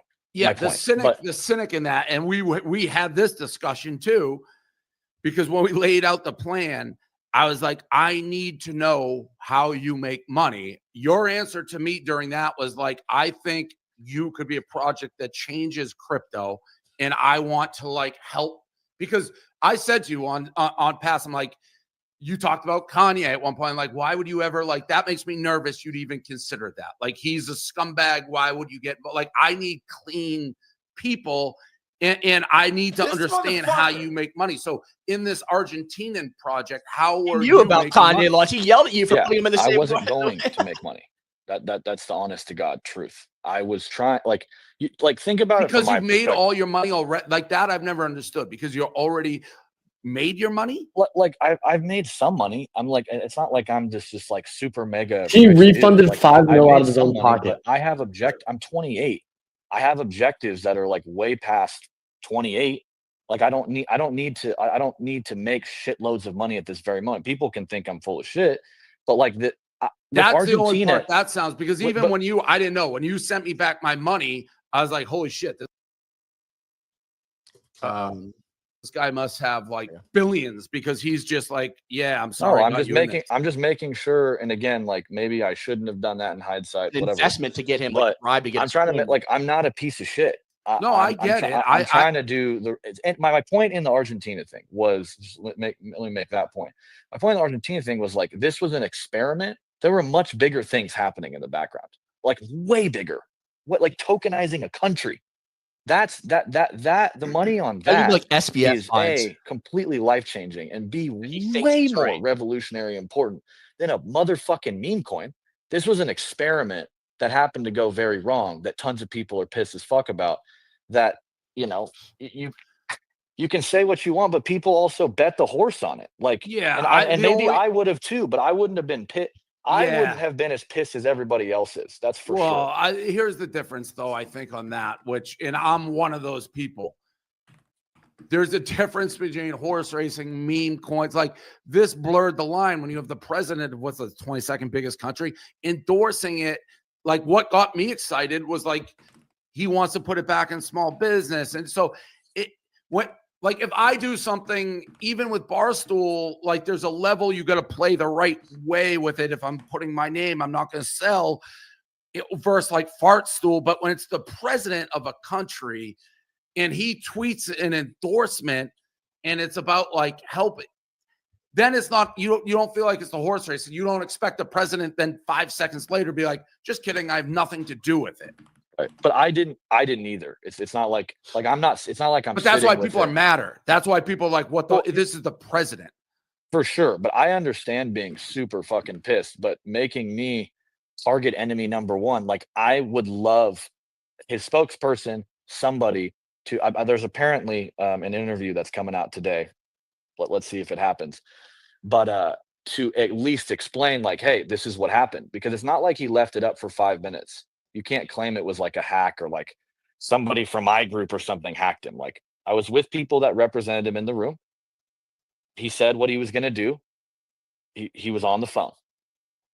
See, that's also a crazy thing. And people can complain about sniping our own coin to prevent other snipers. And to me, as crazy as it sounds, it makes sense based on the world if you're going to inject it back. But if he tweeted and made the video, I don't think anybody's even talking about this. No. Nobody. Because it would just go back up. If he were like, let's just say that today, tomorrow, I think he's coming to the U.S. this week. Let's say that he re-supports it, right? He talks with Trump and he's like, you know what? I fucked up. I'm going to re-support this. And it shoots back up, right? Well, I don't know they can do that now, but I meant in the original. I'm saying if he does, right? I'm not saying he can. I'm saying if he did, right? All the money would just go back into the chart. I want a way for people to be able to make money. Yeah. That's not like that. It's that's so hard because what CoffeeZilla said, it's like the same early people will most likely get in and game it. And I don't know if you can say it. Like, I don't know what I would do in your shoes because it's like you're dealing with Argentina. I don't fucking know. But do you know who fucked you? Do I what? Like, do you know who fucked you? Like, was it Milei? Is it people around? Like, somebody you have to be like, if your story is 100% like, right, like they guaranteed this, they're supposed to do this. I had the money ready to inject back into the fund. I was told I couldn't. Like, who fucked you? Like, who is to blame? Yeah, I mean, look, I got people like coming for my life, like heavy. Like, I mean, not only are all the trolls and jackasses all over, like just crushing me, but I also have like real danger. And so I am, you know, I'm not a victim, but I'm pretty nervous about like what could potentially happen. Like, I obviously don't want to ever be involved in a political scandal with a fucking meme coin. Yet here we are. What I think is that Milei was presented a plan and he liked that plan because he's a guy that doesn't give a fuck, right? I mean, that's why he's changed so many things in Argentina. And I firmly believe he's not corrupt, and I firmly believe he's an amazing human being. And I think he's the hope and beacon of actually all of LATAM. How can you say that though? Because he also came out and said he basically didn't know who you were. Yeah, well, again, I think that having political pressure, I mean, that is stupid to say because like he literally posted a photo with me. I know. So that was stupid. I don't know who from his team is saying that. Unsure. I can't comment on that, to be honest. I have nothing to say. I don't think he fucked me. I think that people near him fucked me. And I think that he wasn't, I don't think he was aware of just like, again, how this would affect in the moment. And then when it got as bad as it has, I'm sure his team has no idea what to do. Have you spoken with him like since all this shit? I was supposed to yesterday, didn't. There's supposed to be an interview today at some point, and then I'm supposed to speak with him or his main spokesperson right after. And then I've been told that someone from his very close to him is going to come meet me this week. But I don't know. I mean, it's the craziest scenario of all time. I mean, like you are crazy. How do you think I feel? I didn't even know what crypto was 2 weeks ago, and now I'm being mentioned. Well, it's crazy that like I was going like. Does that say something about you? You have to understand, like I really believe, I still believe this, by the way, and I think whether Libra comes back or never does, or you do a token, or we do it, or we don't, or meme coins die forever, or the crypto bull run's over, or it keeps ripping.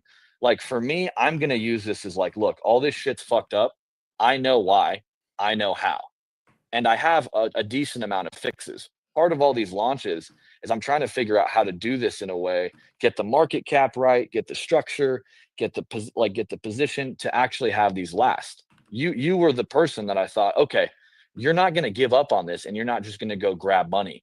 And when all of these teams, right, whether I know them or I don't, they just grab money. They'll lie. They just grab money and they slowly let things die and they fuck off. And I don't like that. You can make a lot of money and not just grab money. Right. You can do both. And so I was very for that. I was hoping that Milei, what I thought was Milei would double down and be like, fuck these people giving me political pressure. Let's go harder. And so far I've been wrong. And that's, and that ship has sailed now at this point. Right. Yeah, it's crazy. It's crazy. All right. What do you think of the CoffeeZilla interview? I mean, look, a lot of everybody in my life, except for like 2 or 3 people, have said, "Don't say anything. Like, people are coming for you. Blah blah blah blah blah." Look, I am trying to be, and I'm going to try and be an honest person. I don't think everything that's been done was right. I think this whole thing is fucked up. Like, as I told you, like, again, Pumped Fun, all these giant platforms, Meteora, Jupiter, Full X, Photon, all these guys make shitloads of money. Nobody talks about them. But probably more than 50% of their revenue are rugs. Like true rugs, where the liquidity is pulled, right? By just random people using their system. Random people using their system, which I'm not blaming them either. I think that whole thing is a disaster. But when you have these scenarios where you can try and affect change, I'm always going to try and be that in that arena. I'm like, and people keep asking, like, how do I know you? How do I know Milei? Dude, I just figured this out. I'm not like, I'm a kid. Like, I come from a poor background. Like, I'm not anybody special.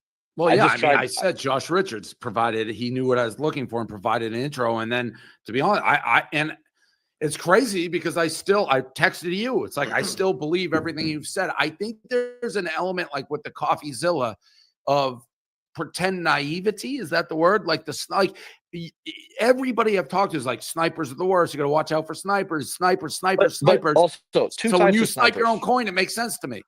2 types of snipers. 2 types. There's extractive snipers. That's what everybody hates. And again, go watch any big chart.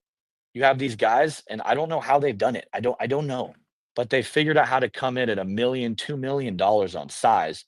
As soon as the coin comes out, they're up 50x, and they just nuke all their money. Right? Fair enough. It's an unregulated game. They figured out how to game that game.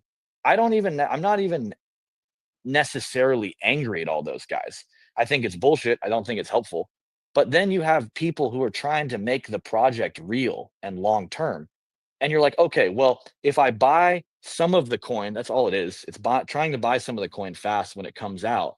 At least I can protect our downside and try and protect all the thousands of people that get involved in this. Right, which I understood. And when I was going to do my own, it's like, I'll just shoot it the second that the buying slows, I'll keep it. Where it got weird and fucked is there was no tweet from Milei and no putting the infusion of capital. So it looks like, oh, they sniped their own coin and took it. That's what it, and that is what happened. Now you're sitting on it, but that's what fucked this thing. Yeah, and it's a president. I have done the math. Like, I've done the math on exactly how much capital is there, and if we injected all of it. And people have said don't do that because it'll only benefit the extractors, smart people who that's why there hasn't been a solution yet. But if I did the math, and if I injected every single dollar, it would go back up to like 3 to 4 billion, even with all the sell pressure. I just think that would lead to the same people who made money making it twice, maybe. That's why it's like, what do you do? It's a fuck show. It's a total fuck show. Like, again, like when these coins go up, if you have a couple days to get in and out, now I want to make mine last forever, but the drop was so just. It sounds like nuts. he's still. And now people are going to ask another question. Definitely going to launch a coin for me when I'm doing mine. Why not just launch one? And I tested with like Libra Dick a little bit out of the clouds. Well, I want the fees. Like, to me, if I can make fees on my coin, and that is where Barstool is making money, and the liquidity is staying, like, that's a huge advantage. So you need to have a Hayden or a tech guy, somebody knows what the fuck they're doing. Otherwise, if I launch it on Pump or whatever, which I can do in 3 seconds, they get all the fees. Well, they get all the fees, and you don't have a lot of control. But couldn't I own like 60% of the supply from the jump? Yeah, but like, look, you can remember, like, Libra was how much supply? There was 5% out, and look what can happen. Yeah. Right. Like now, again, I do. Libra was handled wrong. Right. I want to point that out. Like, there's nothing in me that's saying, oh, this is how it should have been handled. The problem was, when I figured out that Milei probably wasn't going to tweet, I didn't expect him to take it down, but I was remaking the plan of like, okay, do we inject all of this right now? Do we wait? But is somebody else going to come in?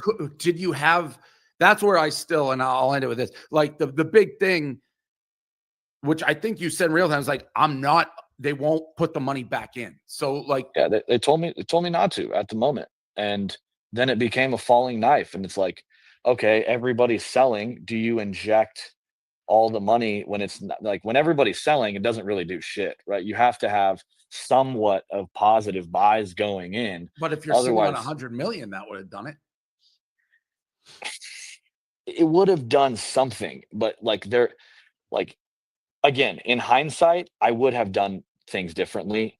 In real time, it was extremely stressful, and I don't think that I was directed very well, and I probably should have just overrid everything and said fuck it, and it was just really stressful. I mean, you're dealing with like the what I feel like is like the president of the country, and maybe it's definitely not his money, but it's the country's money that was supposed to be, this big, amazing long-term project. We have 600 projects that want to be funded that I want to fund. So, by the way, I'm getting just blown the fuck up about refunds. I have I have to, Yeah, people are mad at me about that too. yeah, I have to figure out what somebody has to tell me. I need good opinions. I need don't get it. like real good opinions, and nobody's giving me shit. I mean, Like, I heard literally the nobody. CoffeeZilla, the forensic, it's a pain. It's long. I don't know how else to do it. I mean, it's a disaster. Now, yeah, you obviously feel bad if some Argentinian guy's sitting there, and this is going to be the part that people get mad. It's like, as of a week and a half to 2 weeks ago, I would not have even known how to buy this coin. So like, you have to have some level of sophistication to buy Libra, to buy it quick. You're sort of in the game. Now, I have said in the past, the game is the game. You know the risk. When an Argentinian president says he's involved, to me, I know the refunds aren't just on your head. It's on his. It's on the gut. Like, the president endorsed it. That you can't. The president of the country also, it's endorsed not it and then took it away and lied. So if his team, right, just directed like, hey, here's what we think should happen. They've said they're not supporting. Like, hey, I'm away from this. But so now it's become. I mean, I don't know. I guess it's become my problem, but it's not. Like, it's their problem still. are you not naming names because you're like scared to get like killed? 110%. I have had hundreds of text messages that people are coming from my family. My number's doxxed. I'm not safe. I'm not actually safe. But is it like, are you like, to me, it would be the people I'd be scared. Like, there's clearly people like, do not put it in. That's our money. We want like that. Is that like a thing?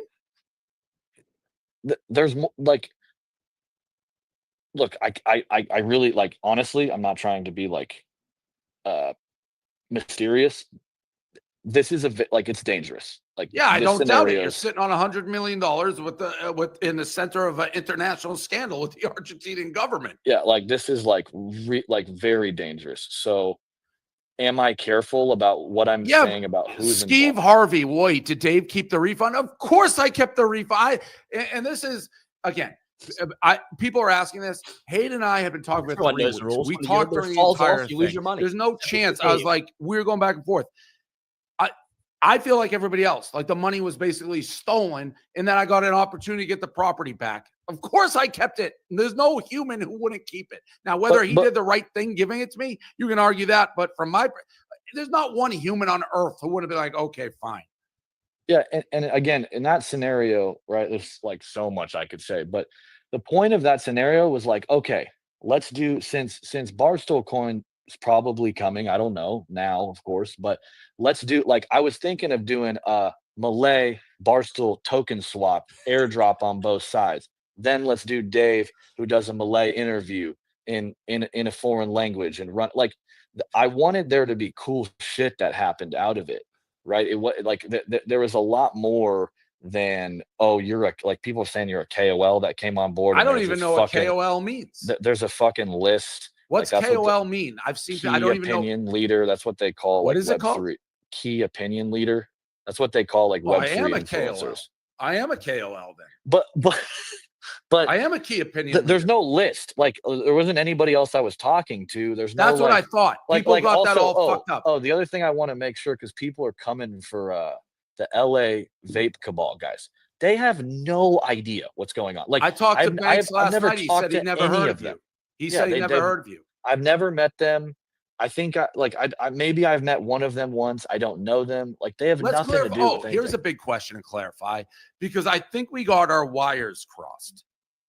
When you sent me the coins, and I'm like, all right, well, I have to say you sent me the coins.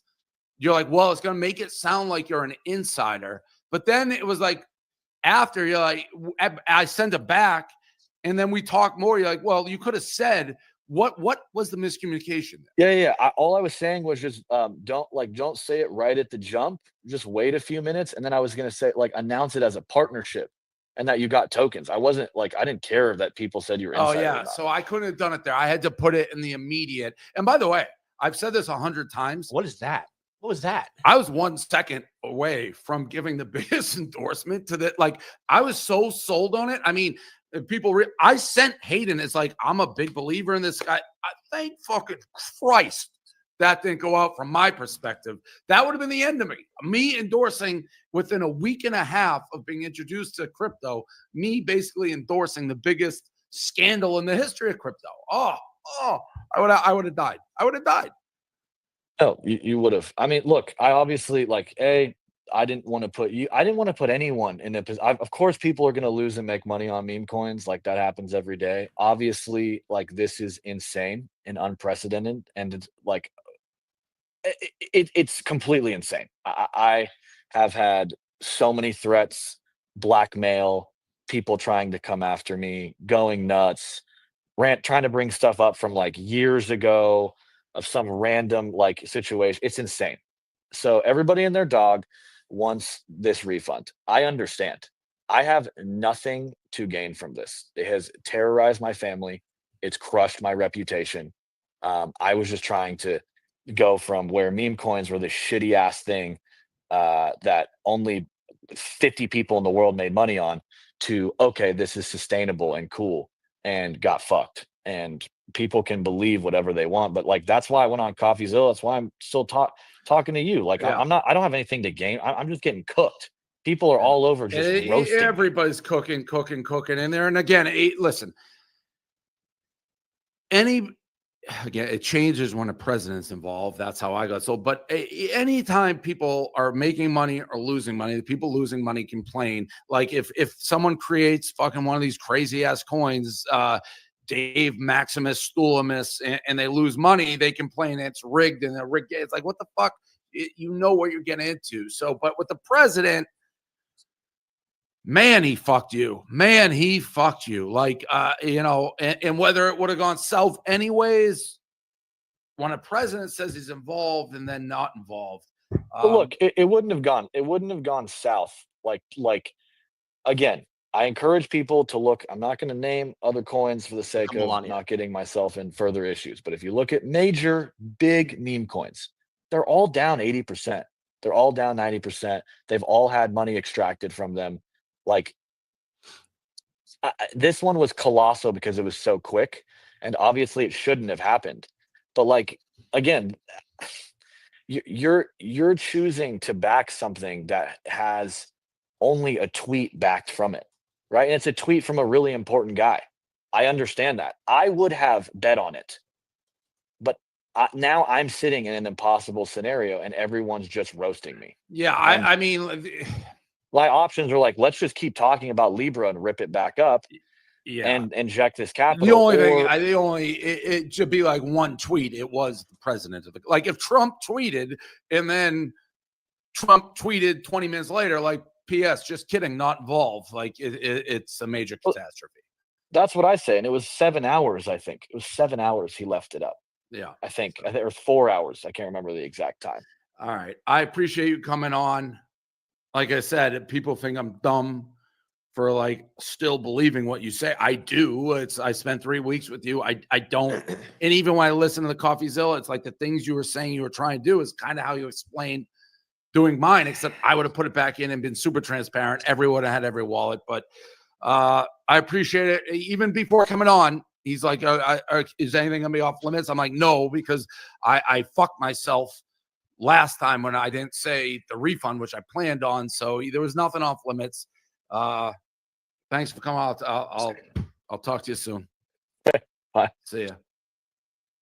Listen, all the comments is saying he's scumbag, he's this, he's that. I'm just, as always, call it as I see it. I call it as I see it. Listen, when I had this guy and I was talking about doing my own I'm trying to be so honest. I felt bad for Jail Stool. I was like, do the list of Jail Stool holders because I want to airdrop. Like, he seemed on board.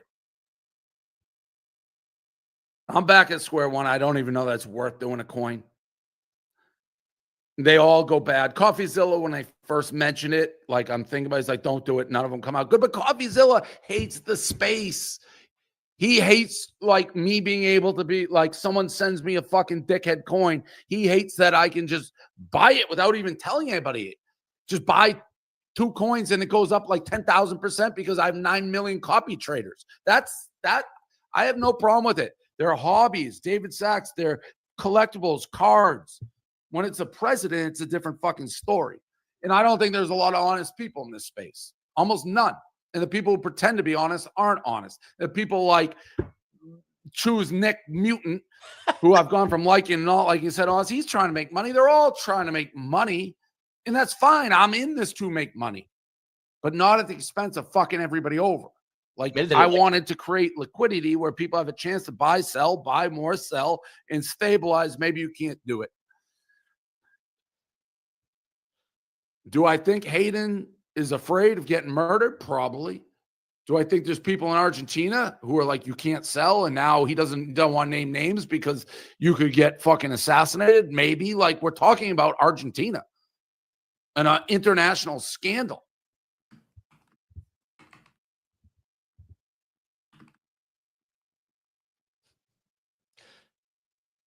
You live rent free in this guy's head, Nick. People, no. This crypto space, the meme coin space, every meme coin goes up and goes down. Almost all of them. You need somebody, which I think he was trying to do with Argentina, like me, who's going to be, well, I'm going to try to find ways to pump money back into it. Like, if it was legal, and trust me, I went down this road, you can't do it. I would have put Barstool's like books in it. I would have, like, but that's a public company. Like, go public without going public. You actually have the money. You can't do it. It's got to be based a hobby coin. You can't make it a security. And that's all these people trying to apply security law to meme coins. There's nothing behind them. They're just hobbies. There's no inherent value. The value is you think it's cool to have and more people want it, like a baseball card. But what's the value? So you can't insider trading on what? Because you know it's coming. And also, I do believe this is different. There's Wall Street. You don't think there's fucking insiders who are making tons of fucking money? This is like IPOs, and you get fucking stocks before they go public, and then public jacks them up, and these insiders make a shit ton of money. We can wrap. Okay. So there's a few things I just want to say real quick about that stream. The first is it was interesting. He shouted LA Vape Cabal out. I'm not going to say I have a whole story on that. And I don't want to reveal the whole thing right now. Hayden did say I met at least one of them, and that I can, that I'd agree with.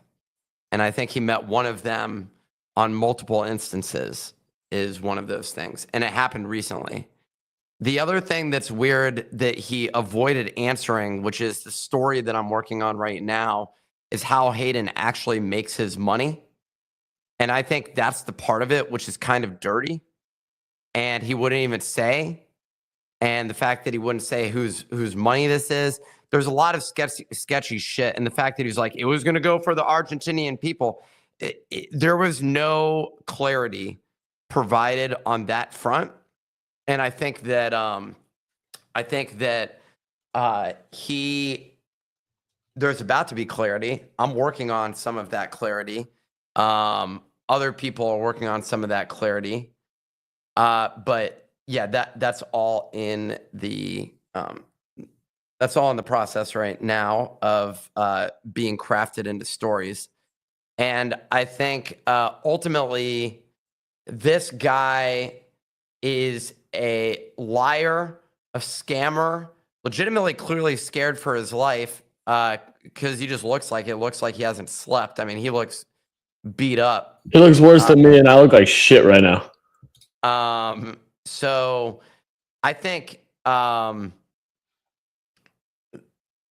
this information is going to come out. And the thing that's wild about all of this is fucking Dave Portnoy, his inability to judge character. That's the main thing that I think is honestly just personally disappointing, because you would imagine that somebody that's built a successful business would have the ability to make an assessment of people more effectively, basically.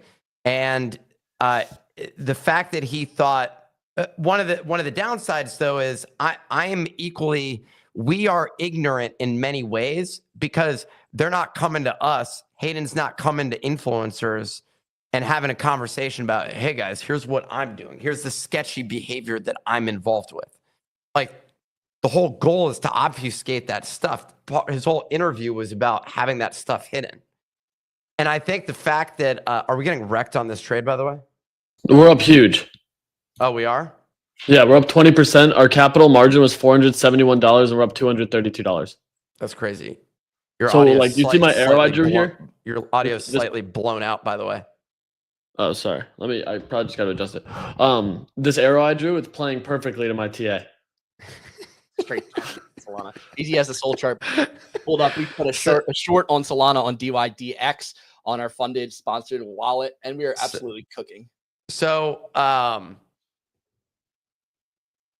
my actual bags are getting wrecked, but that's a whole other story. The entire situation here is pretty fucking ridiculous, and I think it just doesn't look good for the space as a whole. And Dave is being honestly a complete fucking idiot with the way that he's navigating this space, and it's disappointing. And all of the people, I like Gigi, for example, but her blind support of him on some of this token stuff looks stupid at this moment in time, because he's entrusted the worst people in this space to help him navigate the entire thing. So yeah, there's more info that's going to drop. Dave is only like one part of it. There is other information that has been leaked. Hayden's boys with these people, by the way, like the guy wants to, like, it's not like the guy sits in a fucking like isolated area. He's active. There's other people. He's not the only player, by the way. He loses contracts to other players that are also doing the exact same thing. I mean, So, Kip like, Protocol technically won this contract. Yeah, so there's and then Hayden switched up his business dealings the way that his agency was operating. But there's other people that he's competing against for these deals. The fact that fucking Dave Portnoy, also the final thing I'll say is the fact that Dave Portnoy acknowledged the Kanye thing, is working with the person that's working with Kanye, and got pissed at me. He was just pissed that I leaked his information. Yeah, that was wild. So for context, Nick said like Kanye and Portnoy releasing coins, and Portnoy threw a conniption saying, "Why would you mention my name with Kanye?" And that was actually the biggest concern that he had. And he had asked Hayden about that. I just didn't know how much he disliked Kanye. That was the trigger for him. He hates Kanye West, and to be tied into something with him is so crazy. Anyways, I'm still interested. This is all going to fucking play out. Still, and more information is going to drop. So, like, the real thing is, like, how do the people make a ton of money out of this situation? And everyone's trying to be incentivized to make as much money as possible. I guess the last thing associated with that, I keep saying it's the last thing. This is like how many times I walked off the stage the other day. The thing that I was going to say about it is, how do you end up getting a bunch of money out of this? So let's say that you snipe it. How do you get those tokens out to be able to LP at some point on the way up? Like, How do you get them out? So I guess you set up an LP pool for swapping, essentially, is what. Set up a one-sided LP. It's the same thing that they're doing when they buy their own supply, is they create these one-sided LPs. It's like what we do when we enter in a position and don't want to nuke a chart. Like, if you have a decent-sized bag of something, honestly, even like 10K, if you have $10,000 worth of a coin that's at $1 million market cap, a $10,000 sell will hit the chart pretty hard. You're going to have like an 8 to 10% range of slippage. So if you set up a one-sided LP, if that coin moves, you can set how much it has to move for you to basically exit the full position. If it moves 10%, so to 1.1 mil, I can scale out that full bag and recognize 10 to 11K. But what that does is it's based on the volume. So if people are still buying, you're essentially the house. You're selling them your tokens matched to buy orders versus selling into like asks. So you obviously have buy orders and asks. And with an LP, you're bid selling and the ask, basically. And you're basically just, you have asks set up across the, like, all the way up the range. And then as the price goes up, you will be one of the people that they're buying from. So it's transparent in terms of what the liquidity on the sell side is all the way up the chart. That part makes sense. And essentially, the incentive lies with you to snipe as much as possible right out the gate. Because it limits the total number of float. Like, if you remember in 2021, 22, you had these low float, high FDV coins. So what that meant is there was such few circulating tokens that FDV versus circulating market cap would have a really wide spread. So if you own the coins, the value would be much higher than it actually should be with fully diluted. The thing that's a little bit dirty, though, is like, so here's the real technical reason of this, of the snipe, is because it's trying to be a legal loophole. It's trying to say basically that you're not issuing a token, because if you go and do an ICO, those were determined to be illegal securities offerings for the most part. And so people try to do it. There's also another level to it, Nick, that you're overlooking at, is when you snipe, it's not part of the team allocation. So that team wallet, the developer deployer wallet, isn't the wallet that's sniping.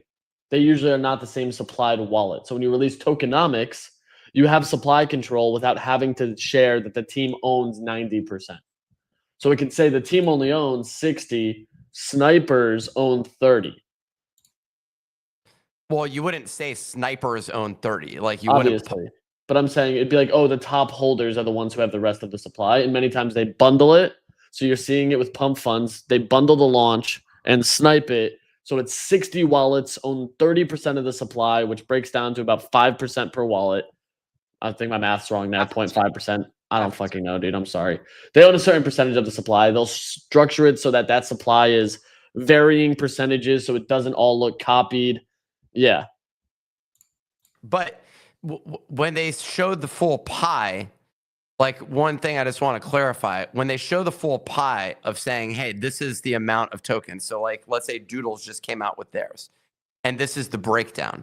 Is that of 100% of the pie, or are you saying that they could also go in and snipe their actual token, thus diluting the total pie, if that makes sense? Like, yeah. So, Nick, basically there's like a portion for liquidity in that pie, which is like the token liquidity they initially launched, which is a pool that has both Doodles token and Solana in it. And they use liquidity is not something that shows up on that pie. It is. It is? Can you pull up the Doodles pie? Yeah. I mean, on most pies it is, or it falls under another category. I'll pull up Doodles pie right now. But liquidity is part of that initial offering. But then, like, once they purchase it out of that pie, it's no longer like tracked, is what Easy's saying. So, like, if there's no lockup, there's no transparency. Yeah, so this is liquidity as 10% of the Doodles pie here. So essentially what they're doing is they're gaining a portion of that 10% of supply, and that's really team as opposed to liquidity. especially if they buy it and they don't put it back into a one-sided pool and they just pool liquidity. So if they buy the token, snipe it, put it in a one-sided liquidity pool, it goes all the way up. It becomes 100% Solana, and then they pool that Solana. That now is team funds. That's part of this little liquidity slice. Yeah, so they have. So there's a big chunk that's locked up essentially as well. So there's team lock, and then there's the liquidity pool. You're saying. Yes. So really, and so really, at the time of launch, ignore I don't know what new blood is. That may be partnerships. New holders. I anticipate new ecosystem. They haven't clarified exactly what that is, but it seems like it's new participants. But so team and ecosystem fund are locked for initially, and the company is also locked. So you actually get Doodles community 30% immediately unlocked, and then liquidity immediately unlocked, and then potentially the 13%. I'm trying to get to something here. Let's ignore the new blood for 1 second. If it was 30% Doodles community and 10% liquidity, this would mean that they actually have 10% of the effective float. Correct? Who has 10% of the effective float? Doodles. Yeah. The team has 10% because the liquidity is going to go into, it's actively in the market. Confusion there, though, is many times liquidity is locked. So they can either burn or renounce the liquidity, so it cannot be pulled. So that's something that we've seen. Meteor has rolled out functionality where you can burn or lock liquidity and still earn fees on it. So that 10% theoretically could be permanently stuck as a liquidity position. But could you still launch this token and then internally snipe it? Yes. Yes. Now, how does that happen? They're using money from outside of this pie. They're buying into the liquidity pool at a low market cap valuation. They're buying a lot of tokens cheap because they know when they're launching. Who's selling those tokens? They could be just putting them in a single-sided liquidity pool like we've been talking about and selling them. But that's not a snipe. A single-sided liquidity pool is not the sniping. The act of sniping is buying all those tokens instantly at a low price. So who's providing when those liquidity tokens? is added? So yeah, theoretically, you can snipe that one-sided LP if that's the first initiation of the liquidity, because it's set in a range, right? So you're sniping the lowest possible point on block 0 on Solana to pump the price up, to send it. So you could essentially sweep the low blocks. If it's a bid-ask spread, it moves exponentially, right? So you're sweeping those low blocks with the low liquidity to force price higher into the deeper liquidity range, where you can then dump into it. It's what all like it works with a bonding curve too. Bonding curve is a perfect example because tokens unlock incrementally up the curve. I'm selling to myself, but it's quote a fair launch because any other sniper could theoretically go in and get it. And that's actually what Hayden was saying, was they were trying to snipe. A sniper beat them, which means they probably used a higher priority fee, a higher transaction fee, and beat them to the transaction that they got that fat supply of 50, 60 million, and they did not know who it was. Which you can believe it, you don't have to believe it. Like personally, I don't give a shit, but I'm just saying like that is what the claim is. And if that's true, then that person could have just nuked on their goddamn heads, which like it happens. Like you see great launches, hype tokens launch like 5, 6, 7 of the same coin to try to get these snipers to buy in. Wink just did it on AVAX. They launched a bunch of honeypots initially and openly said, we're taking this 1,300, 1,400, however much AVAX it was, and injecting it back into the chart from attempted snipers. But in theory, when you're going and sniping it and then you're setting up these, like your goal is basically to buy in, to snipe it, to pump the price, and then also to generate more liquidity, more money for yourself, because you are a selling force. Whether or not you just sell it right into bids, or you set up a one-sided liquidity pool that with asks staggered up the price chart, you are essentially still going in, buying up all that supply, and then selling it back and getting a bunch of money out of it. Yeah, you're buying from yourself and selling to a third party who's paying more than what you bought from yourself. So essentially there's cost, but you're making money on it. And those initial buys essentially staggered, like built up demand for that thing. Like essentially you've artificially inflated the price because of the whole sniping act. I think this is easy to like look at Melania and what happened here and compare it to exactly what Hayden was saying. Because I mean, they're saying the same teams are involved in both Melania and Libra. And essentially is snipers in early, continue to buy, price goes up on low supply float. Eventually people who got in early sell, crash the price. And then Assuming what he's saying is correct, they then buy back with that liquidity that they put into the pool, sold tokens, and then drove it back up, and then it did a slow run to zero. Yeah, because everyone wants to sell once the thing is worth $2 billion. The market cap is huge. Some number of people ended up getting in at some point, and some people don't want to lose their money once the thing starts racing down.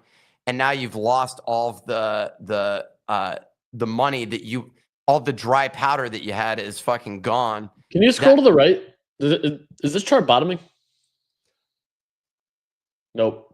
Nope. Yeah, so we're looking at the Melania chart, still going down. But like my one takeaway is like, yeah, even if they did what he's saying, which I think they probably did for Melania, like I think they probably injected capital with Melania starting at this point.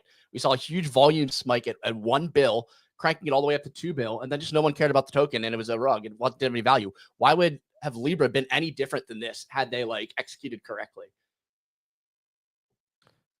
The biggest issue is you still need buyers to exist at that top point. And the other component of this, which I think is dirty, is you snipe some amount, you get X amount of dry powder, and then you determine how much you're going to put back in. So let's say you go and launch it, you snipe it, your amount is now worth $100 million or something like that. You deploy $70 million of buys and you just got $30 million. You got the difference between those two things, essentially, because you were selling all the way up. Like on that first pump, you're the one that ended up. Is that pumping right now? Yeah. Libra just he just retweeted. Please go to his Twitter right now. He just retweeted a guide on how to buy Libra. Who did? Javier Milei.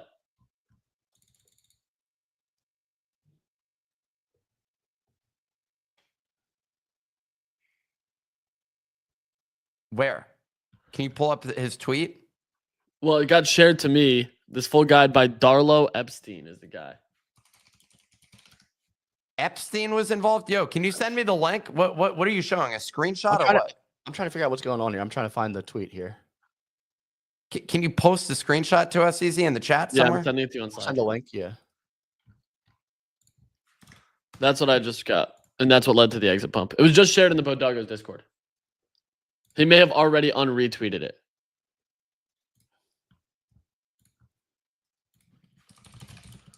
He unretweeted it? Where did you send it? You sent it a DM or what? I sent it to Ray. I can send it to you too. Yeah, send it. I'm looking at it here. It's on screen. That's what just led the pump. Oh, 5 hours ago. Wolfie just said it's still there. So it was a post 5 hours ago that he just retweeted. He might have just like retweeted a ton of different. Okay, here it is. It's right there. It's right there. It's right there. Translate that. Where? That's the post. Why am I getting it translate? I don't know, but you can see it says Libra.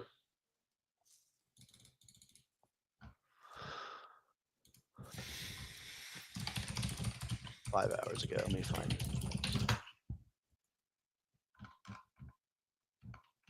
Why is this not showing up when I scroll through his shit? It's right there. It's on the screen, his actual tweet. So he's on like a retweet frenzy. No, right that's now. Dario. That's not the retweet. I'm trying to go to Javier Milei's account and see the retweet. People are saying he unretweeted it. And then you said then people said it's still there. Is it still there or is it not still there? It's still there. Right, it is still there. I'm on his replies. Yeah, it's still here. Javier Milei reposted. So it says create a wallet with Phantom, purchase tokens, purchase Solana tokens from a centralized exchange. What's the guy's name? Your wallet with a decentralized exchange, your decentralized wallet. Found it. Paste in the contract address, swap the tokens, Solana tokens for Libra tokens, and all in 2 hours. So that's like a very bad Spanish translation by me here because I'm not seeing a translate button. You did a great job. Are you Spanish? I'm a little bit Spanish. I'm a little bit of a lot of things. Can we look at the token price action? It's ascending, brother. Up 100%. Did he just drop money into the? Sorry, up 100%. What are you talking? Because this looks like it went from 400 million to 575 million. From today, we're up from 314 to 640. But why does this say 561? Now it is. I'm talking peak to low. Peak to low. What are Go we? to the 30-second What chart. interval are we looking at here? Like I'm on the Ray? 30-second chart. Ray, I'm looking at the. I don't know what you want. Like 1 second chart here. I'm not seeing it get up there. no, I want to see the whole fucking picture. Okay, now we have the whole picture. I'm also on BullX. I'm not using Dex Screener. Okay. We should not be looking at a 1 second chart. This is absolutely ludicrous. Maybe like a 15-minute chart or something.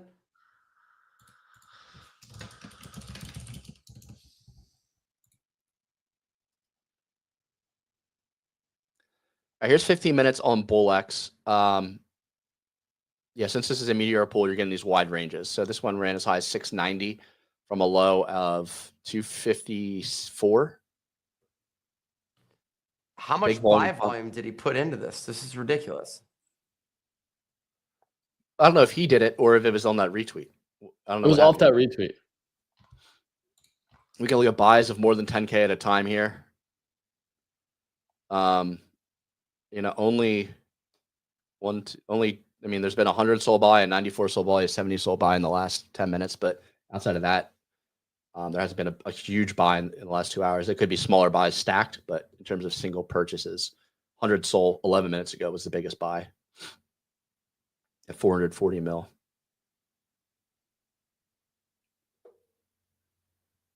What the hell is happening? This is ridiculous. I mean, what's the true value of a Milei backed of this meme coin Libra being Milei backed? Like, what if he again, switches up and actually backs it now? It's like, fuck it, hell yeah, fuck the fraud. This is mine. What do you think happens if that happens? It goes back to 2 bill. You still have a sell order. Yeah, I've already sold out. Here's my trades on this. I bought $1,000 at like. Like, is it fraud if he ends up owning it?